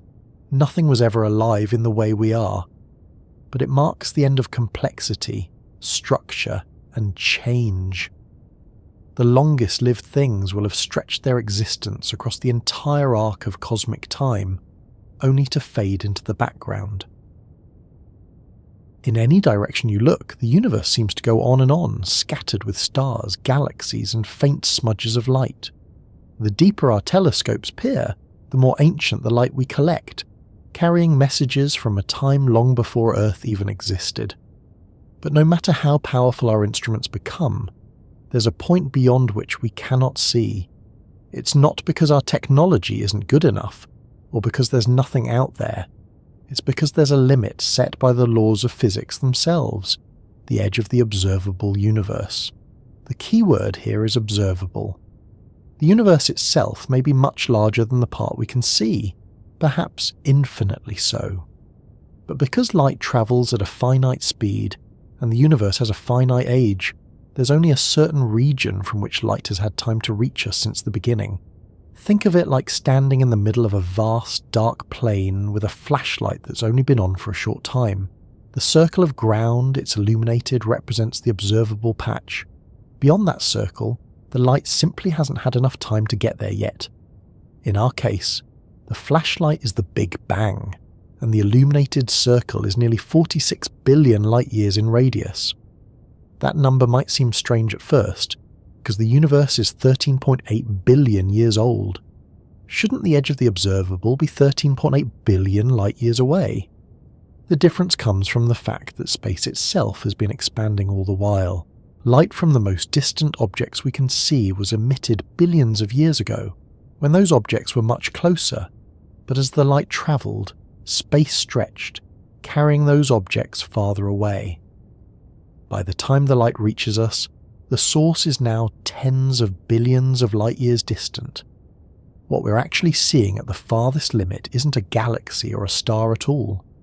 It's the cosmic microwave background, the afterglow of the Big Bang. This faint radiation comes from a time about 380,000 years after the beginning, when the universe had cooled enough for electrons and protons to combine into neutral atoms. Before that moment, the universe was a hot, dense plasma where light couldn't travel freely. It was constantly scattered by free electrons, making everything opaque. The edge we see is the surface of last scattering, the moment when light could finally stream through space unimpeded. If you imagine the observable universe as a sphere centered on us, that surface is what forms its outer shell. Every point in space has its own observable sphere, and they all overlap, but no one can see beyond their own horizon. It's not a physical barrier. If you were out there near the edge, you'd see a different patch of sky extending in all directions. It's a limit set by the relationship between light speed and the universe's age. In some ways, the edge of the observable universe is like the event horizon of a black hole. Not in the sense of trapping light forever, but in the sense of marking a boundary to what can be known from a given location. The analogy goes deeper if we consider that the universe's expansion isn't slowing down, but speeding up, driven by dark energy. This acceleration means there are galaxies whose light will never reach us, no matter how long we wait, because space between us and them is expanding faster than light can bridge the gap. The current observable limit is just the inner part of a larger cosmic event horizon, beyond which events can never influence us.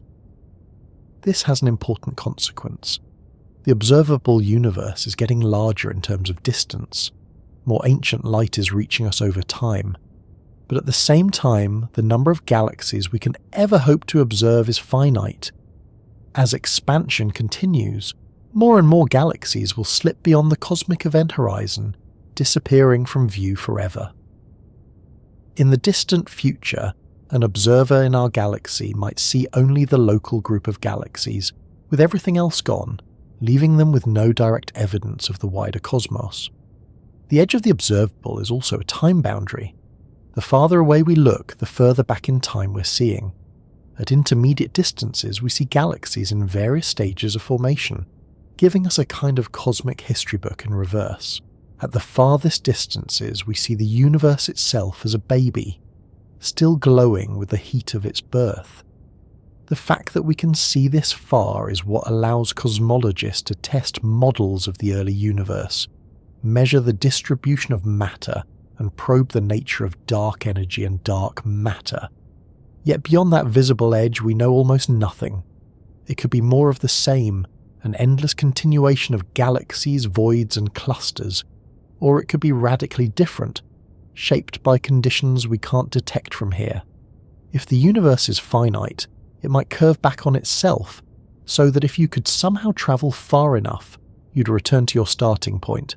If it's infinite, then no matter how far you go, there's always more. But these are questions we may never answer directly, because the observable limit is, by definition, unbreakable without violating the cosmic speed limit. There's an odd comfort in this. The edge of the observable universe isn't about what's missing, it's about what's possible to know from our position in space and time. It's a reminder that even in a universe this vast, there are limits to knowledge. not because of human shortcomings, but because of the structure of reality itself.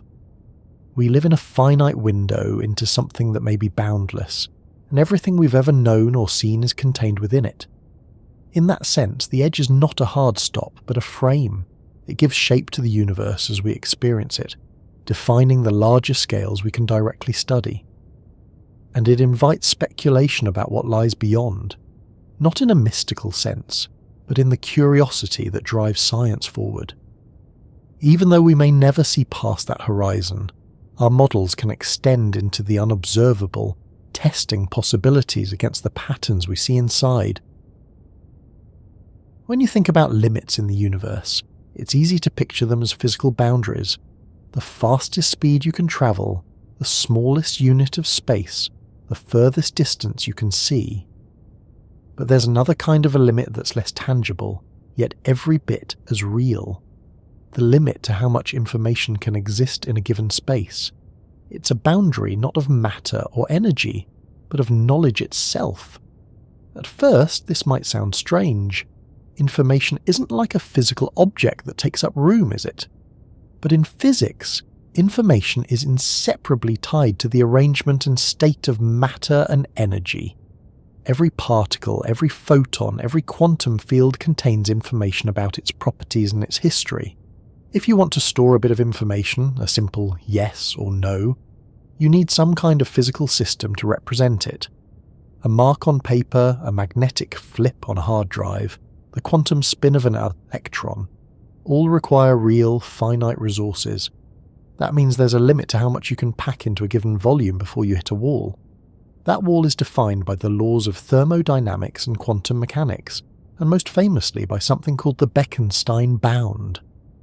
Jacob Bekenstein in the 1970s was exploring the thermodynamics of black holes when he realized that there's an upper limit to the amount of information, or entropy, that can be contained within a finite region of space that has a finite amount of energy. He found that this limit is proportional not to the volume of the region, as you might expect, but to the surface area of its boundary, measured in tiny Planck-sized units. This was a shock. We usually think of storage capacity in terms of volume. A bigger hard drive means more bits because you can fit more memory cells inside. But at the deepest level, the maximum information content of a region of space is determined by its surface area, not its bulk. This insight is one of the seeds of what later became the holographic principle, the idea that the information describing a volume of space can be thought of as encoded on its boundary, like a hologram. Black holes are the perfect example of this limit in action. If you throw matter into a black hole, you're increasing its mass and therefore its energy. According to Bekenstein's work, that means the black hole's entropy goes up, and this entropy is proportional to the area of its event horizon. The more massive the black hole, the bigger the horizon, and the more information it can, in principle, contain. Once the horizon reaches a certain size, you've hit the maximum capacity for that region. You can't cram in more information without expanding the horizon, which is to say, without making the black hole bigger. It's important to stress that this isn't about practical limitations, like how much data our computers can store today. It's about the absolute physical limits set by the nature of reality.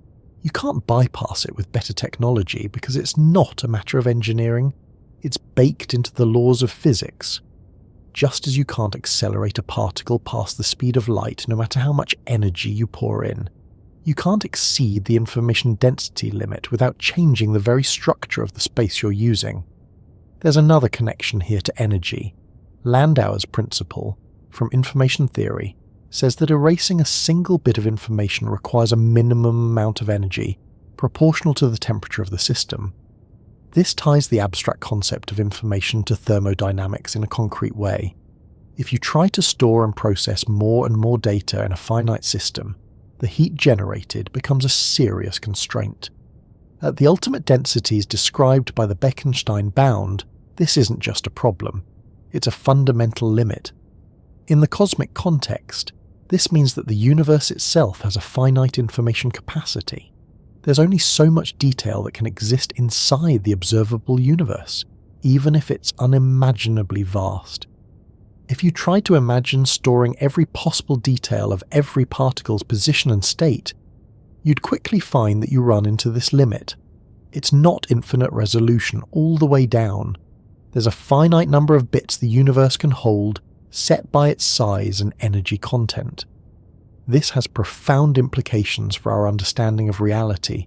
If the total information content is finite, then in some sense the universe is like a giant computer with a fixed memory size.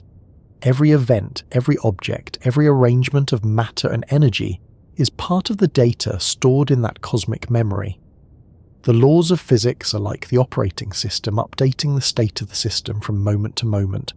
And just like with a real computer, there are constraints on how much can be stored, processed, or retrieved at once. It also means that perfect measurement is impossible. You can't specify the position and velocity of every particle to infinite precision, because that would require infinite information. Quantum mechanics already tells us that certain properties can't be known exactly at the same time, the uncertainty principle. But the Bekenstein bound adds another layer, telling us that even if you tried to keep track of everything you could measure, there's only so much capacity available in the universe. Some physicists have speculated that this finite capacity might explain certain puzzles, like why space-time itself might be discrete at the smaller scales. If there's a maximum amount of information you can have in a given volume, then below a certain scale, there simply isn't room for more detail. This could mean that space and time aren't smooth continua, but rather built from finite chunks, the Planck scale, pixels of the universe. The connection between information and physical limits becomes even more intriguing when we think about computation. The Margolis-Levitin theorem, for example, says that there's a maximum rate at which any physical system can perform distinct operations based on its energy. This sets an upper bound on the speed of any possible computer, whether made of silicon, quantum bits, or something more exotic. Combine this with the Bekenstein bound, and you get a ceiling on both how much can be stored and how fast it can be processed in any region of space. In a way, the limit of information is the most universal of all the cosmic limits, because it applies to every other one. The maximum brightness of a flash is connected to how much information about the system can be carried away in light. The shortest tick of time is tied to how quickly information can change state. The densest matter possible carries the maximum information density in a given space before collapsing into a black hole. Even the edge of the observable universe is ultimately an information boundary. Beyond it, there are events we can never know about, because no signal can ever reach us. Thinking about the universe as an information-limited system doesn't diminish its mystery. If anything, it deepens it. It suggests that the structure we see, from galaxies to subatomic particles, is part of a vast and finite arrangement of information, evolving according to precise rules. It hints that the limits we encounter in physics are not arbitrary, but reflections of the same underlying principles, just expressed in different forms. If information has an ultimate limit, then energy, the ability to do work, to move matter, to change the state of thing, must also have one. In everyday life, we don't run into this ceiling. We talk about maximum power ratings on engines or energy efficiency in appliances, but those limits are practical, not fundamental. You can always build a stronger motor or a bigger generator, as long as you have the materials and fuel. But on the deepest level, nature imposes an absolute cap on how much energy can be packed into a given space, and by extension, how much total energy is possible in a single event. To get there, you have to start with the fact that energy and mass are interchangeable, as Einstein's famous E-mc2 tells us. That equation is often quoted, but its implications go beyond the idea that mass can be turned into energy.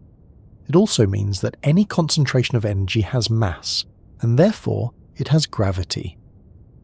The more energy you pile into a small volume, the stronger the gravitational pull of that region becomes. Push this far enough, and you hit a critical point. The energy density becomes so large that it forms a black hole. This gives us a natural hard ceiling for energy density.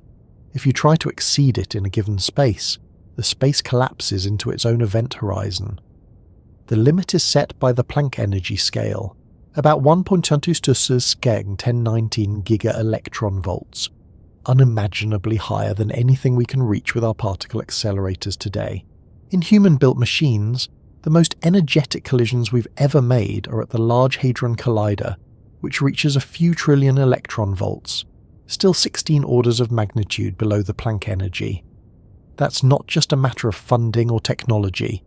It's the difference between stirring the surface of a pond and trying to churn the ocean. The Planck energy is connected to the Planck length and Planck time, the smallest meaningful units of space and time according to our current understanding. At those scales, quantum mechanics and general relativity are both equally important, and our present theories are incomplete. It's often said that the Planck scale is where we'd need a theory of quantum gravity to describe what happens because the gravitational effects of individual quanta become impossible to ignore. If we could somehow collide particles at the Planck energy, the result would be so dense with energy that it would either form a tiny black hole or reveal an entirely new regime of physics. It's tempting to imagine that we could just build a bigger and more powerful accelerator to explore these energies directly, but the numbers make that impractical in ways that verge on the absurd. To accelerate a single particle to the Planck energy with current technology would require a ring of magnets bigger than the observable universe. Even if you invented a more efficient method, the sheer energy storage required would dwarf anything a planet, let alone a civilization, could muster. In nature, the universe has its own ways of getting close to these extremes. The most energetic cosmic rays ever detected, the so-called oh my god particle, and others like it, carry energies in the range of 1020 electron volts. That's far beyond what we can make on Earth, though still well below the Planck energy. We don't yet know exactly what accelerates these particles to such speeds, but the likely candidates are violent astrophysical environments like active galactic nuclei, the shock waves of supernovae, or the magnetic maelstroms around rapidly spinning neutron stars. Even these natural accelerators have ceilings, and they're set by the same interplay of energy, mass, and gravity. To accelerate a particle, you need a region of space with intense magnetic or electric fields, and those fields require energy to exist. Push them too far, and you start distorting the space-time they sit in. If you could somehow cram more and more energy into that particle beam, you'd eventually cross the threshold where the accelerator itself would collapse into a black hole. That's the point where physics says no more. There's another angle to energy limits that comes from thermodynamics rather than gravity. Temperature is, at its core, a measure of the average kinetic energy of particles. The higher the temperature, the more energetic the particles are. At ordinary scales, there's no upper bound. You can always imagine adding more energy and making it hotter. But in quantum field theory, there's a practical limit called the Planck temperature, about 1.42 x 1032 kelvins. Above this, the wavelengths of the particles are so short and their energies so high that quantum gravitational effects dominate, and our current physics breaks down. This temperature isn't just hot. It's the point where hot, as we understand it, stops being a meaningful description. The early universe reached something close to this immediately after the Big Bang. In the first fractions of a second, the energy density was so high that all forces except gravity may have been unified into a single interaction, and space-time itself was fluctuating on quantum scales. Whatever physics operated in that regime has left imprints in the structure of the cosmos today, but we only see them indirectly. Directly recreating those conditions is beyond any hope of an experiment with matter as we know it. The ceiling on energy density is also a ceiling on power. How much energy can be delivered in a given amount of time? This is where the Planck power comes in, about 3.63 × 1052 watts. This is the maximum possible power output according to our current laws of physics. A gamma-ray burst, one of the most luminous events we know of, might reach a fraction of this, but no known event in the observable universe sustains it. If something did reach this limit, it would either be over almost instantly, or be indistinguishable from a black hole forming. Interestingly, the limits on energy, temperature and power all tie back to the same fundamental constants: the speed of light, Planck's constant, and the gravitational constant. These constants link the seemingly separate domains of relativity, quantum mechanics, and thermodynamics into a single framework. The fact that the same numbers set the ceilings for so many different extremes is a clue that these are not arbitrary constraints but deeply embedded features of reality. In thinking about energy's hard ceiling, it's worth noting that most of the universe operates nowhere near it. The Sun, with its enormous output, converts only a tiny fraction of its mass into energy each second, and the resulting density in its core is far from the black hole threshold. Even the most violent supernova is orders of magnitude below the Planck density. In a way, that's what allows complexity to exist. If every energetic event instantly pushed to the maximum, the universe would be nothing but a haze of black holes. But the ceiling is still there, looming in the background of physics. It sets the outer boundary for what can be built, what can happen, and what can exist. It's the line between the extreme and the impossible, the point where nature's rules shift into a mode we don't yet understand. Whether it's a tiny black hole popping into existence in a particle collision, or the entire cosmos compressed into the first instant of the Big Bang, the hard ceiling on energy is where our current theories hit their breaking point. When we talk about speed limits in the universe, the first and most famous one is the speed of light in a vacuum, about 209 × 792 km per second. It's the fastest any particle or signal can travel through space according to relativity, and it's woven into every part of modern physics. But there's another kind of limit that often confuses people: the fact that space itself can expand in a way that seems to outrun light, and yet not violate the cosmic speed limit. To understand this, we have to separate the idea of motion through space from the stretching of space itself. In everyday life, speed is always measured against something. A car moves at 100 km per hour relative to the road. An airplane moves at 900 km per hour relative to the air.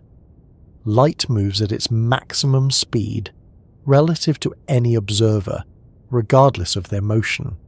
This is the bedrock of Einstein's special relativity. But when we deal with the universe on the larger scales, we're not talking about things moving through a fixed stage called space. Space itself is dynamic, and it can expand or contract. The expansion of the universe is described by general relativity, which doesn't put a limit on how fast distant points in space can recede from each other due to this stretching. If you imagine a balloon being inflated with dots drawn on it, the dots move apart not because they're crawling over the surface, but because the surface itself is stretching. In that analogy, there's no speed limit on how fast a surface can be stretched, and the same is true for space. This is why galaxies beyond a certain distance are receding from us faster than the speed of light. Not because they're breaking the rules, but because the rules apply to motion through space, not to the expansion of space itself. Light they emit now will never reach us, because the space between us and them is expanding too quickly. This is the origin of the cosmic event horizon we touched on earlier, the ultimate boundary of what can influence us. The rate at which space expands is given by the Hubble constant, which tells us how fast galaxies are receding for each megaparsec of distance. But this isn't a fixed number forever. It changes over time. In the early universe, during a phase called inflation, space expanded so quickly that regions once in contact were pushed far beyond each other's horizons in a fraction of a second. The speed of that expansion dwarfed anything we see today, yet it didn't violate relativity because nothing was travelling faster than light through space. The space itself was simply growing. The current expansion is much slower than inflation, but it's not slowing down the way we once thought.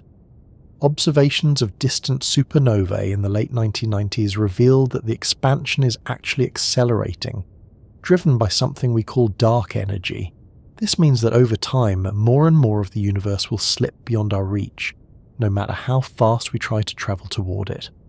The acceleration will push galaxies away faster than light can bring their signals to us, making the observable universe effectively shrink in terms of the number of things it contains.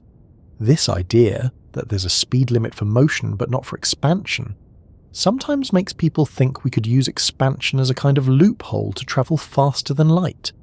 Science fiction often plays with this in concepts like warp drives or wormholes.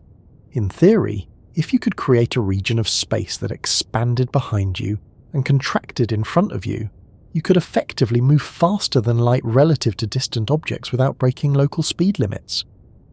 But making such a thing work in practice would require manipulating space-time on scales far beyond anything we can do, and according to our current understanding, it would require exotic forms of matter with negative energy density, something we haven't observed in the necessary quantities.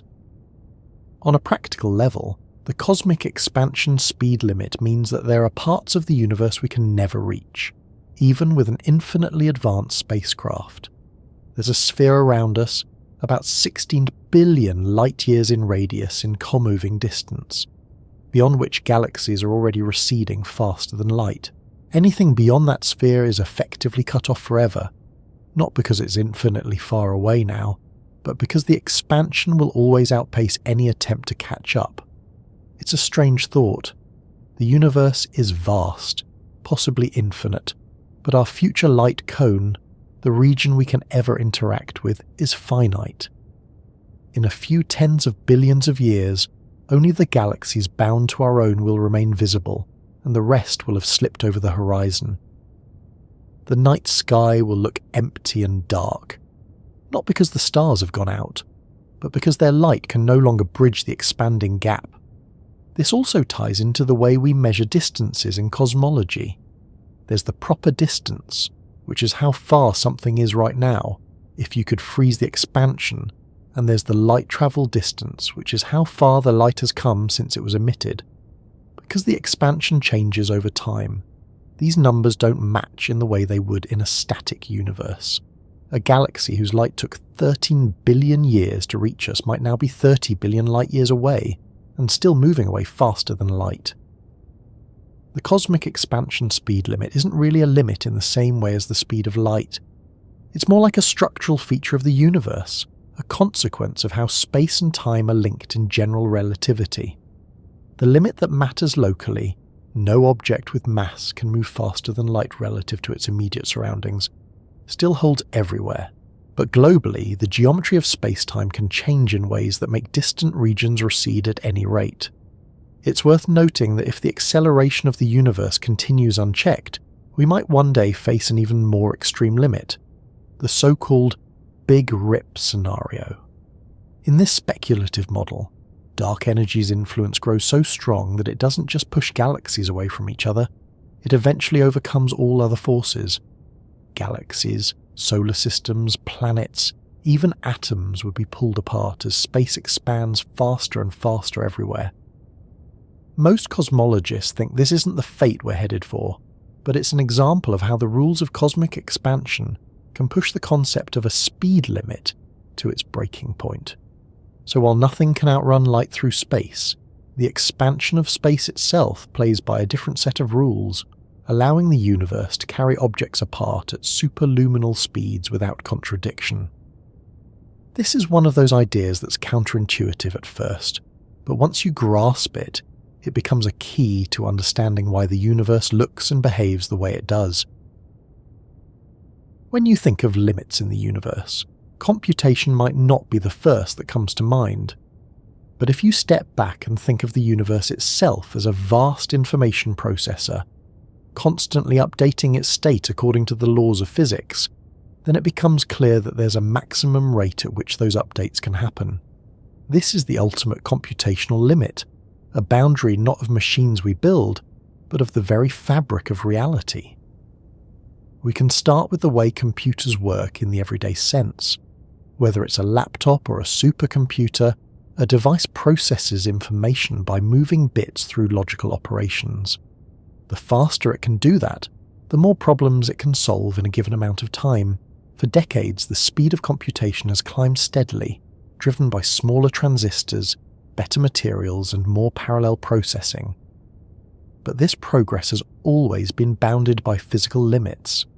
The speed of electrical signals, the amount of heat you can dissipate, the reliability of components.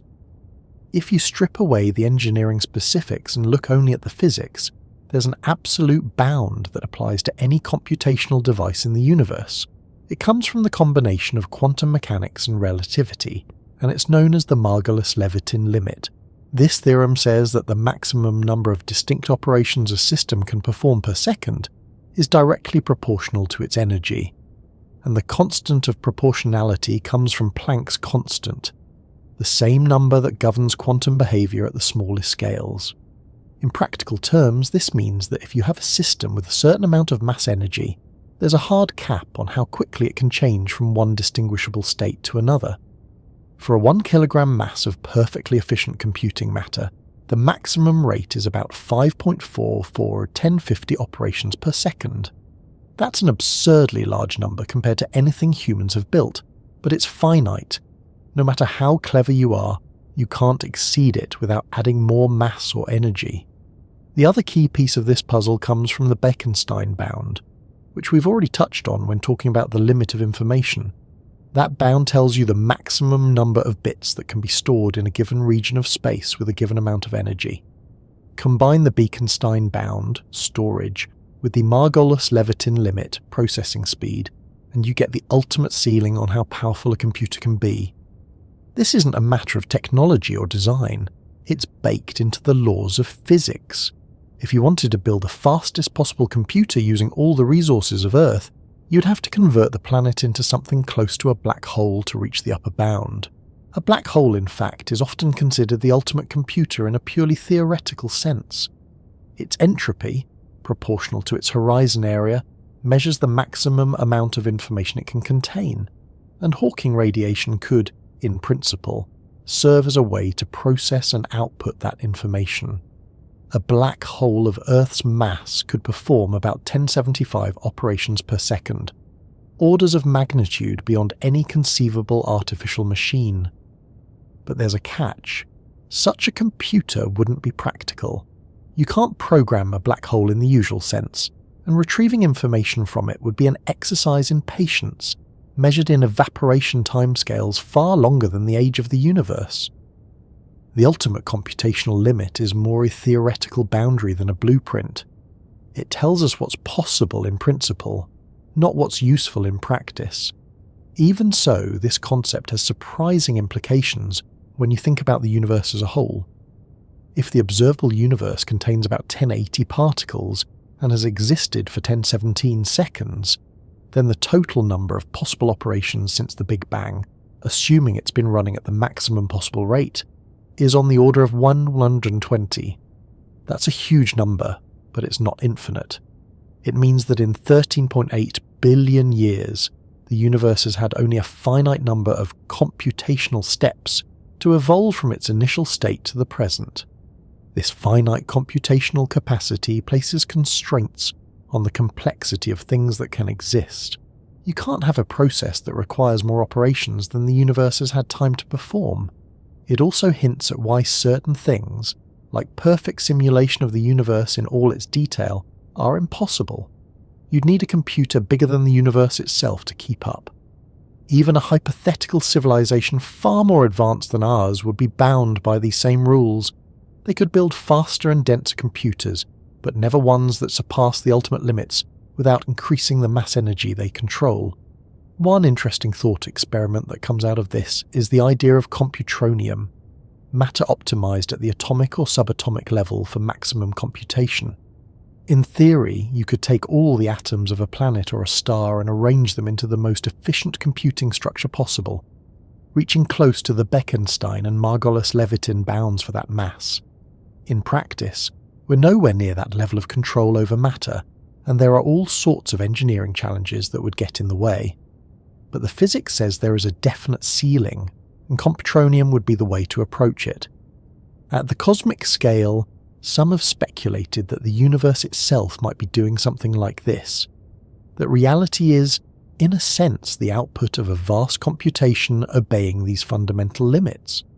Whether you take that literally or metaphorically, the fact remains that every change in the universe's state is subject to the same bound-on rate and storage. This universality is what makes the ultimate computational limit so profound. It applies equally to human-made processors, to hypothetical alien supercomputers, to black holes, and to the evolution of the cosmos itself. There's a kind of symmetry in seeing these limits together. The speed of light limits how fast information can travel between processors. The Bekenstein bound limits how much information can be stored. The Margolis-Levitin limit caps how fast that information can be processed. And energy's hard ceiling sets the upper bound on how much mass energy you can devote to the whole enterprise.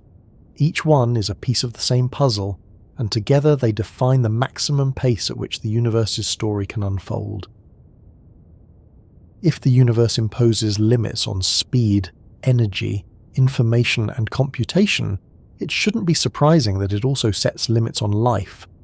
Life, after all, isn't exempt from the laws of physics. It's built from the same atoms as everything else, organized into complex arrangements that maintain themselves far from equilibrium by taking in energy and shedding waste. And like any physical process, there are extremes it can't survive. Temperatures, pressures, and radiation levels beyond which the delicate chemistry of living systems breaks down. But here's the remarkable thing. Those limits are far wider than we once thought. On Earth, we've discovered organisms thriving in places where no one expected them. Boiling hot springs, deep-sea vents under crushing pressures, rocks miles below the surface, and ice fields in perpetual darkness.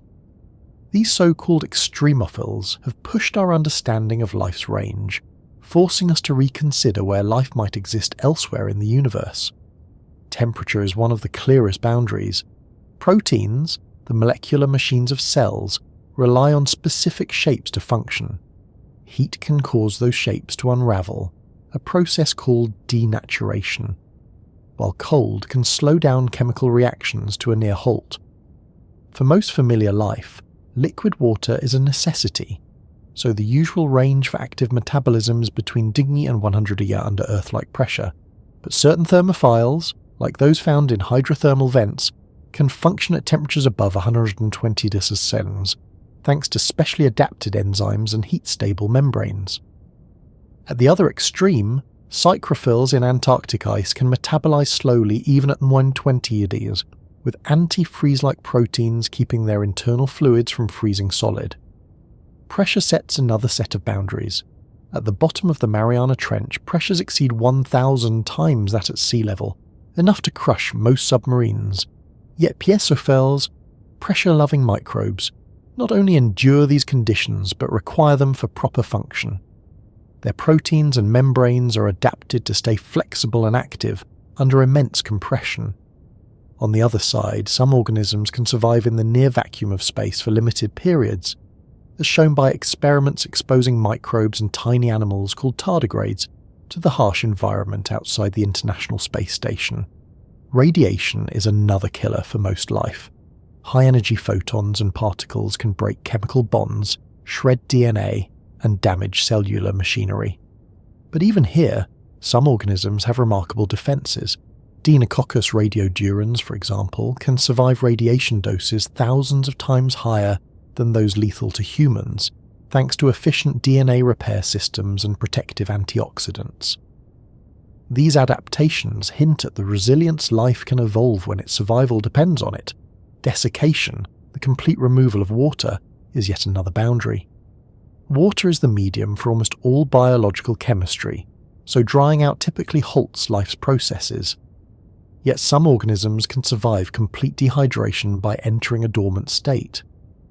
Tardigrades again are famous for this, curling into a ton called a cryptobiosis state, in which their metabolism drops to near zero. They can remain like this for years, even decades, and revive when water returns. While these adaptations stretch the limits of life on Earth, they don't abolish them.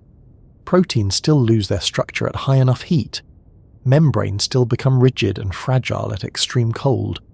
Radiation eventually damages beyond repair if it's intense enough, and even the hardiest microbe needs some minimum amount of energy and molecular stability to function. There's no living system that can survive the core of a star, the vacuum near a black hole's event horizon, or the searing Planck temperature moments after the Big Bang. These boundaries have implications for the search for life beyond Earth. Planets and moons with conditions near the extremes we've seen on Earth are now seen as more plausible candidates for habitability. Europa, with its icy crust and subsurface ocean, might host life adapted to cold and darkness. Enceladus, with its geysers and possible hydrothermal activity, could offer conditions like deep-sea vents. Even the scorching clouds of Venus have been considered for hypothetical microbial life, given that some Earth microbes tolerate acidic and hot environments. The boundaries also help us think about what life really means. Our definition is based on carbon chemistry and water, but it's possible that other biochemistries could shift these limits.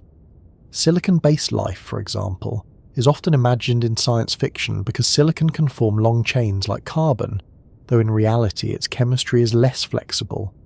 Ammonia, methane, or other solvents could support metabolism at much colder temperatures than water, expanding the range of possible habitats. But no matter the chemistry, the same fundamental physics applies. Molecules need stability, reactions need energy, and too much or too little of that energy will disrupt the system. It's tempting to wonder if life could adapt to cosmic extremes beyond anything we know, perhaps using mechanisms we haven't yet imagined. Could something survive inside the accretion disk of a black hole, feeding on magnetic turbulence and radiation? Could life emerge in the thin plasma between galaxy clusters, where temperatures are high but densities are so low that collisions between particles are rare? The known boundaries suggest that while such scenarios are fascinating, they'd require overcoming challenges at the very edge of what's physically possible for complex chemistry. The ultimate boundaries of biological life are therefore shaped by the interplay between environmental conditions and the molecular structures that make life possible. They're not arbitrary. They're set by the laws of thermodynamics, chemistry, and physics. And even the most extreme adaptations we know about are still bounded by these principles. What's striking is how life seems to find every available niche within those boundaries. Wherever there's a stable supply of energy and a medium for chemistry, life on Earth has managed to take hold, even if that environment would be instantly lethal to most organisms. This resilience suggests that if life can emerge in one place, it's likely to spread into every corner it can reach, until it runs into the true limits. Some limits in the universe are concrete and measurable. We can point to a thermometer and say this is the hottest something has ever been in a laboratory, or shine a particle beam and know exactly how much energy it carries. But there's another category of limits that exist not because we've measured them, but because the mathematics of our theories suggest they must be there. They're like signposts at the end of a road that read no passage, not because we've driven there and seen the drop-off, but because the map itself shows the cliff. These are the theoretical walls, barriers that seem to be built into the way reality operates, which may be forever beyond our reach.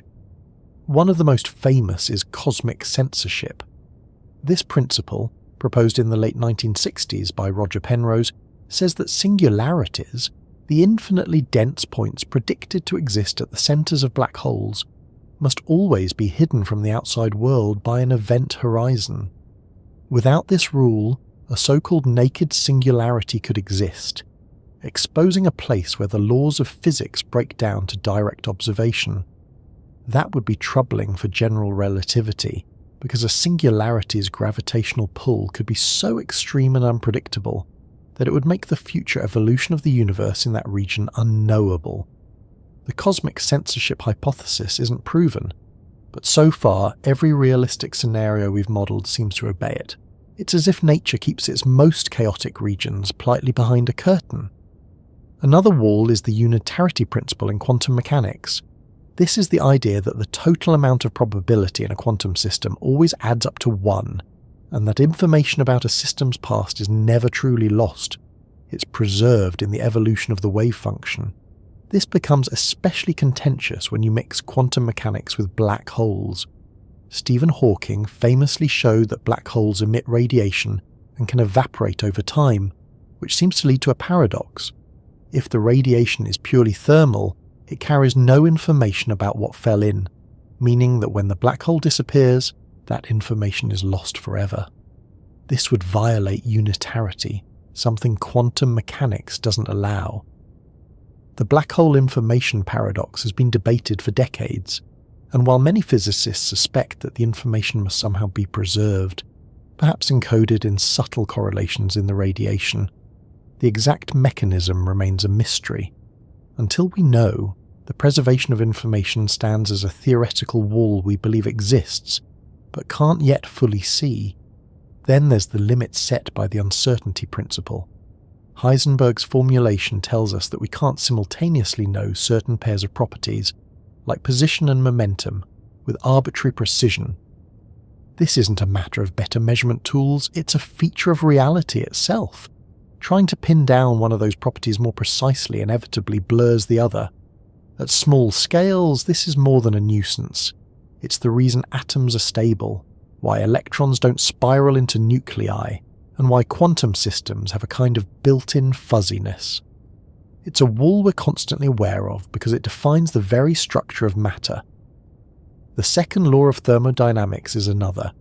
It says that the total entropy, the measure of disorder, or the number of possible arrangements of a system, never decreases in an isolated system. You can locally decrease entropy by doing work, but the overall entropy of the combined system plus environment always rises. This isn't a law in the sense of being enforced by a cosmic policeman. It's a statistical truth that emerges from the sheer number of possible states. In theory, you could get a local fluctuation where entropy decreases, but the odds are so low for anything significant that for all practical purposes the second law is an unbreakable wall. It's what gives time its arrow, ensuring that the past and future have a direction. We also have what are called no-go theorems, results in physics and mathematics that prove certain things can't happen under specific assumptions. For example, the Coleman-Mandula theorem says that the symmetries of space-time and the symmetries of internal particle properties can't be combined in certain ways unless the theory is trivial. This might sound abstract, but it places deep constraints on what a unified theory of physics could look like. Similarly, the Bell inequalities and their experimental violations tell us that any hidden variable theory of quantum mechanics must be non-local, meaning that it can't respect both the principle of locality and the predictions of quantum mechanics at the same time. These theorems are like walls drawn on the blueprint of possible theories, carving out the shapes they can take. Then there are limits born from the combination of general relativity and quantum field theory, the two great frameworks of modern physics that don't yet play nicely together. For example, we strongly suspect there's a limit to how small a region of space can be before quantum gravitational effects dominate.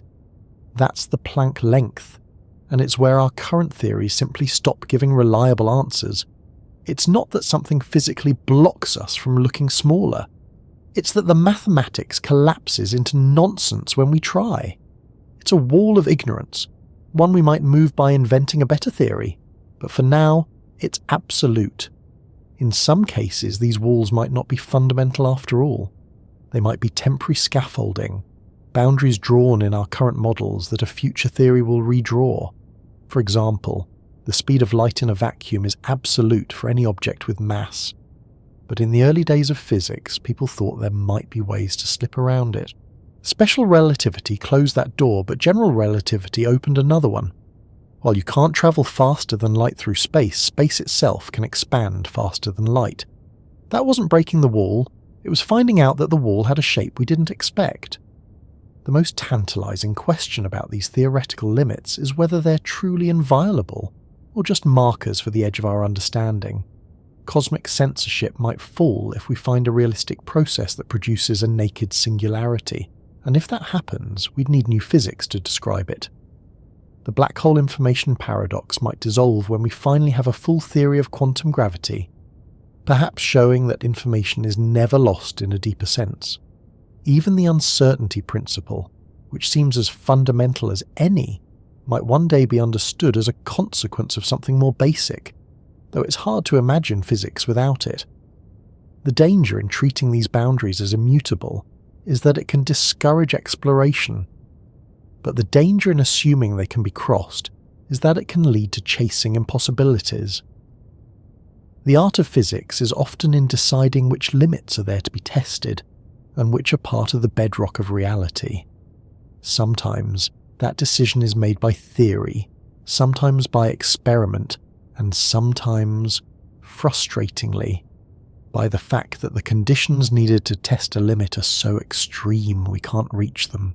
Still, history shows that what we think of as an ultimate wall today may turn out to be a doorway tomorrow.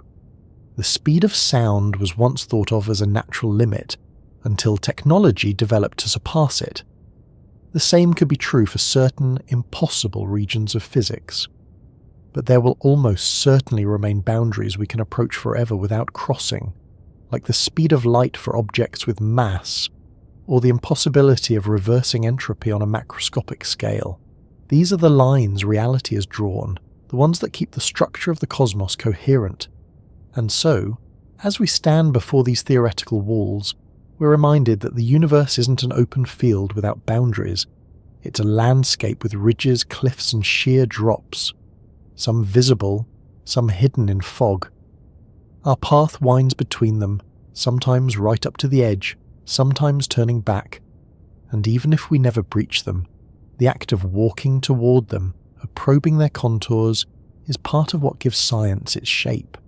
It's only natural to consider the role of limits not as obstacles but as defining features, the way they give the universe structure, stability, and perhaps even beauty. In the end, the absolute cosmic limit might not be a single wall, but the entire pattern of boundaries that make the universe what it is. For much of human history, limits have been seen as obstacles to overcome. They were the borders on maps, the boundaries of kingdoms, the edges of our technology. When we reached them, we tried to push them back. The horizon at sea was once the edge of the known world, and the idea of travelling beyond it carried both wonder and fear. In science, limits have played a similar role. They're the numbers and principles we discover, and then spend generations testing, trying to see if they can be moved. But as we've explored the deepest laws of physics, we've found limits that aren't just technological hurdles. They're not waiting for better tools or more clever designs. They're part of the scaffolding of reality itself. The speed of light, the Planck scale, the Bekenstein bound, the second law of thermodynamics. These are not lines painted on the floor, they're the floor. And once you understand that, your relationship with limits changes. There's a strange kind of comfort in knowing that some things are fixed. In a universe where so much is in motion, where galaxies drift, stars burn out, and worlds change beyond recognition, these limits are constant. The speed of light has been the same for billions of years. The Planck length hasn't shrunk or stretched. Entropy has never reversed its arrow. These constants are part of what makes the universe predictable enough for life and thought to exist in the first place. Imagine if there were no such boundaries. If there were no speed limit, then the rules of cause and effect would crumble. Signals could arrive before they were sent, and the sequence of events could become meaningless. Without the second law of thermodynamics, time would lose its direction, and the processes that sustain life would have no natural flow. If the uncertainty principle didn't exist, atoms could collapse, chemistry as we know it wouldn't form, and the universe would be a radically different place, possibly one without complexity at all. The limits aren't just constraints, they're guardians of structure. They carve out a space where things can happen in a coherent way. They prevent extremes from overwhelming the balance that allows stars to shine steadily, planets to orbit for billions of years, and life to evolve. Without them, the cosmos might be nothing but chaos, either collapsing into stillness or blowing apart into noise, and there's something deeply human about learning to live within limits. Every life has boundaries, in time, in ability, in perspective. We may not be able to travel faster than light, or know the exact position and momentum of every particle, but we can work within those bounds to understand more and more of what's possible. In some ways, the boundaries of the universe mirror the boundaries of the self. They're reminders that we don't have to see or do everything to find meaning. When we discover a new limit, our first instinct is often to see it as a challenge. And sometimes it is. Sometimes limits are thresholds we eventually cross when we learn more. But many of the absolute limits we've discussed aren't going anywhere. They're woven into the fabric of space, time, and energy. They define the landscape we live in. And once you accept that, you start to see that exploration isn't only about breaking boundaries. It's also about learning the terrain so well that you can move through it with clarity and purpose. In this way, limits are not the end of curiosity, they're its framework. Knowing the speed of light doesn't make space less interesting. It makes the ways light interacts with space richer. Knowing that entropy always increases doesn't make the study of thermodynamics dull. It makes the rare, local decreases in entropy, like the order created in living systems, even more fascinating. When you understand the boundaries, you can start asking deeper questions about what can happen inside them. There's also a quiet reassurance in realizing that the universe is not infinite in every way. The observable universe contains only a finite amount of information. There's a maximum energy density, a maximum brightness, a maximum speed. Even the expansion of space has its own structure and limits.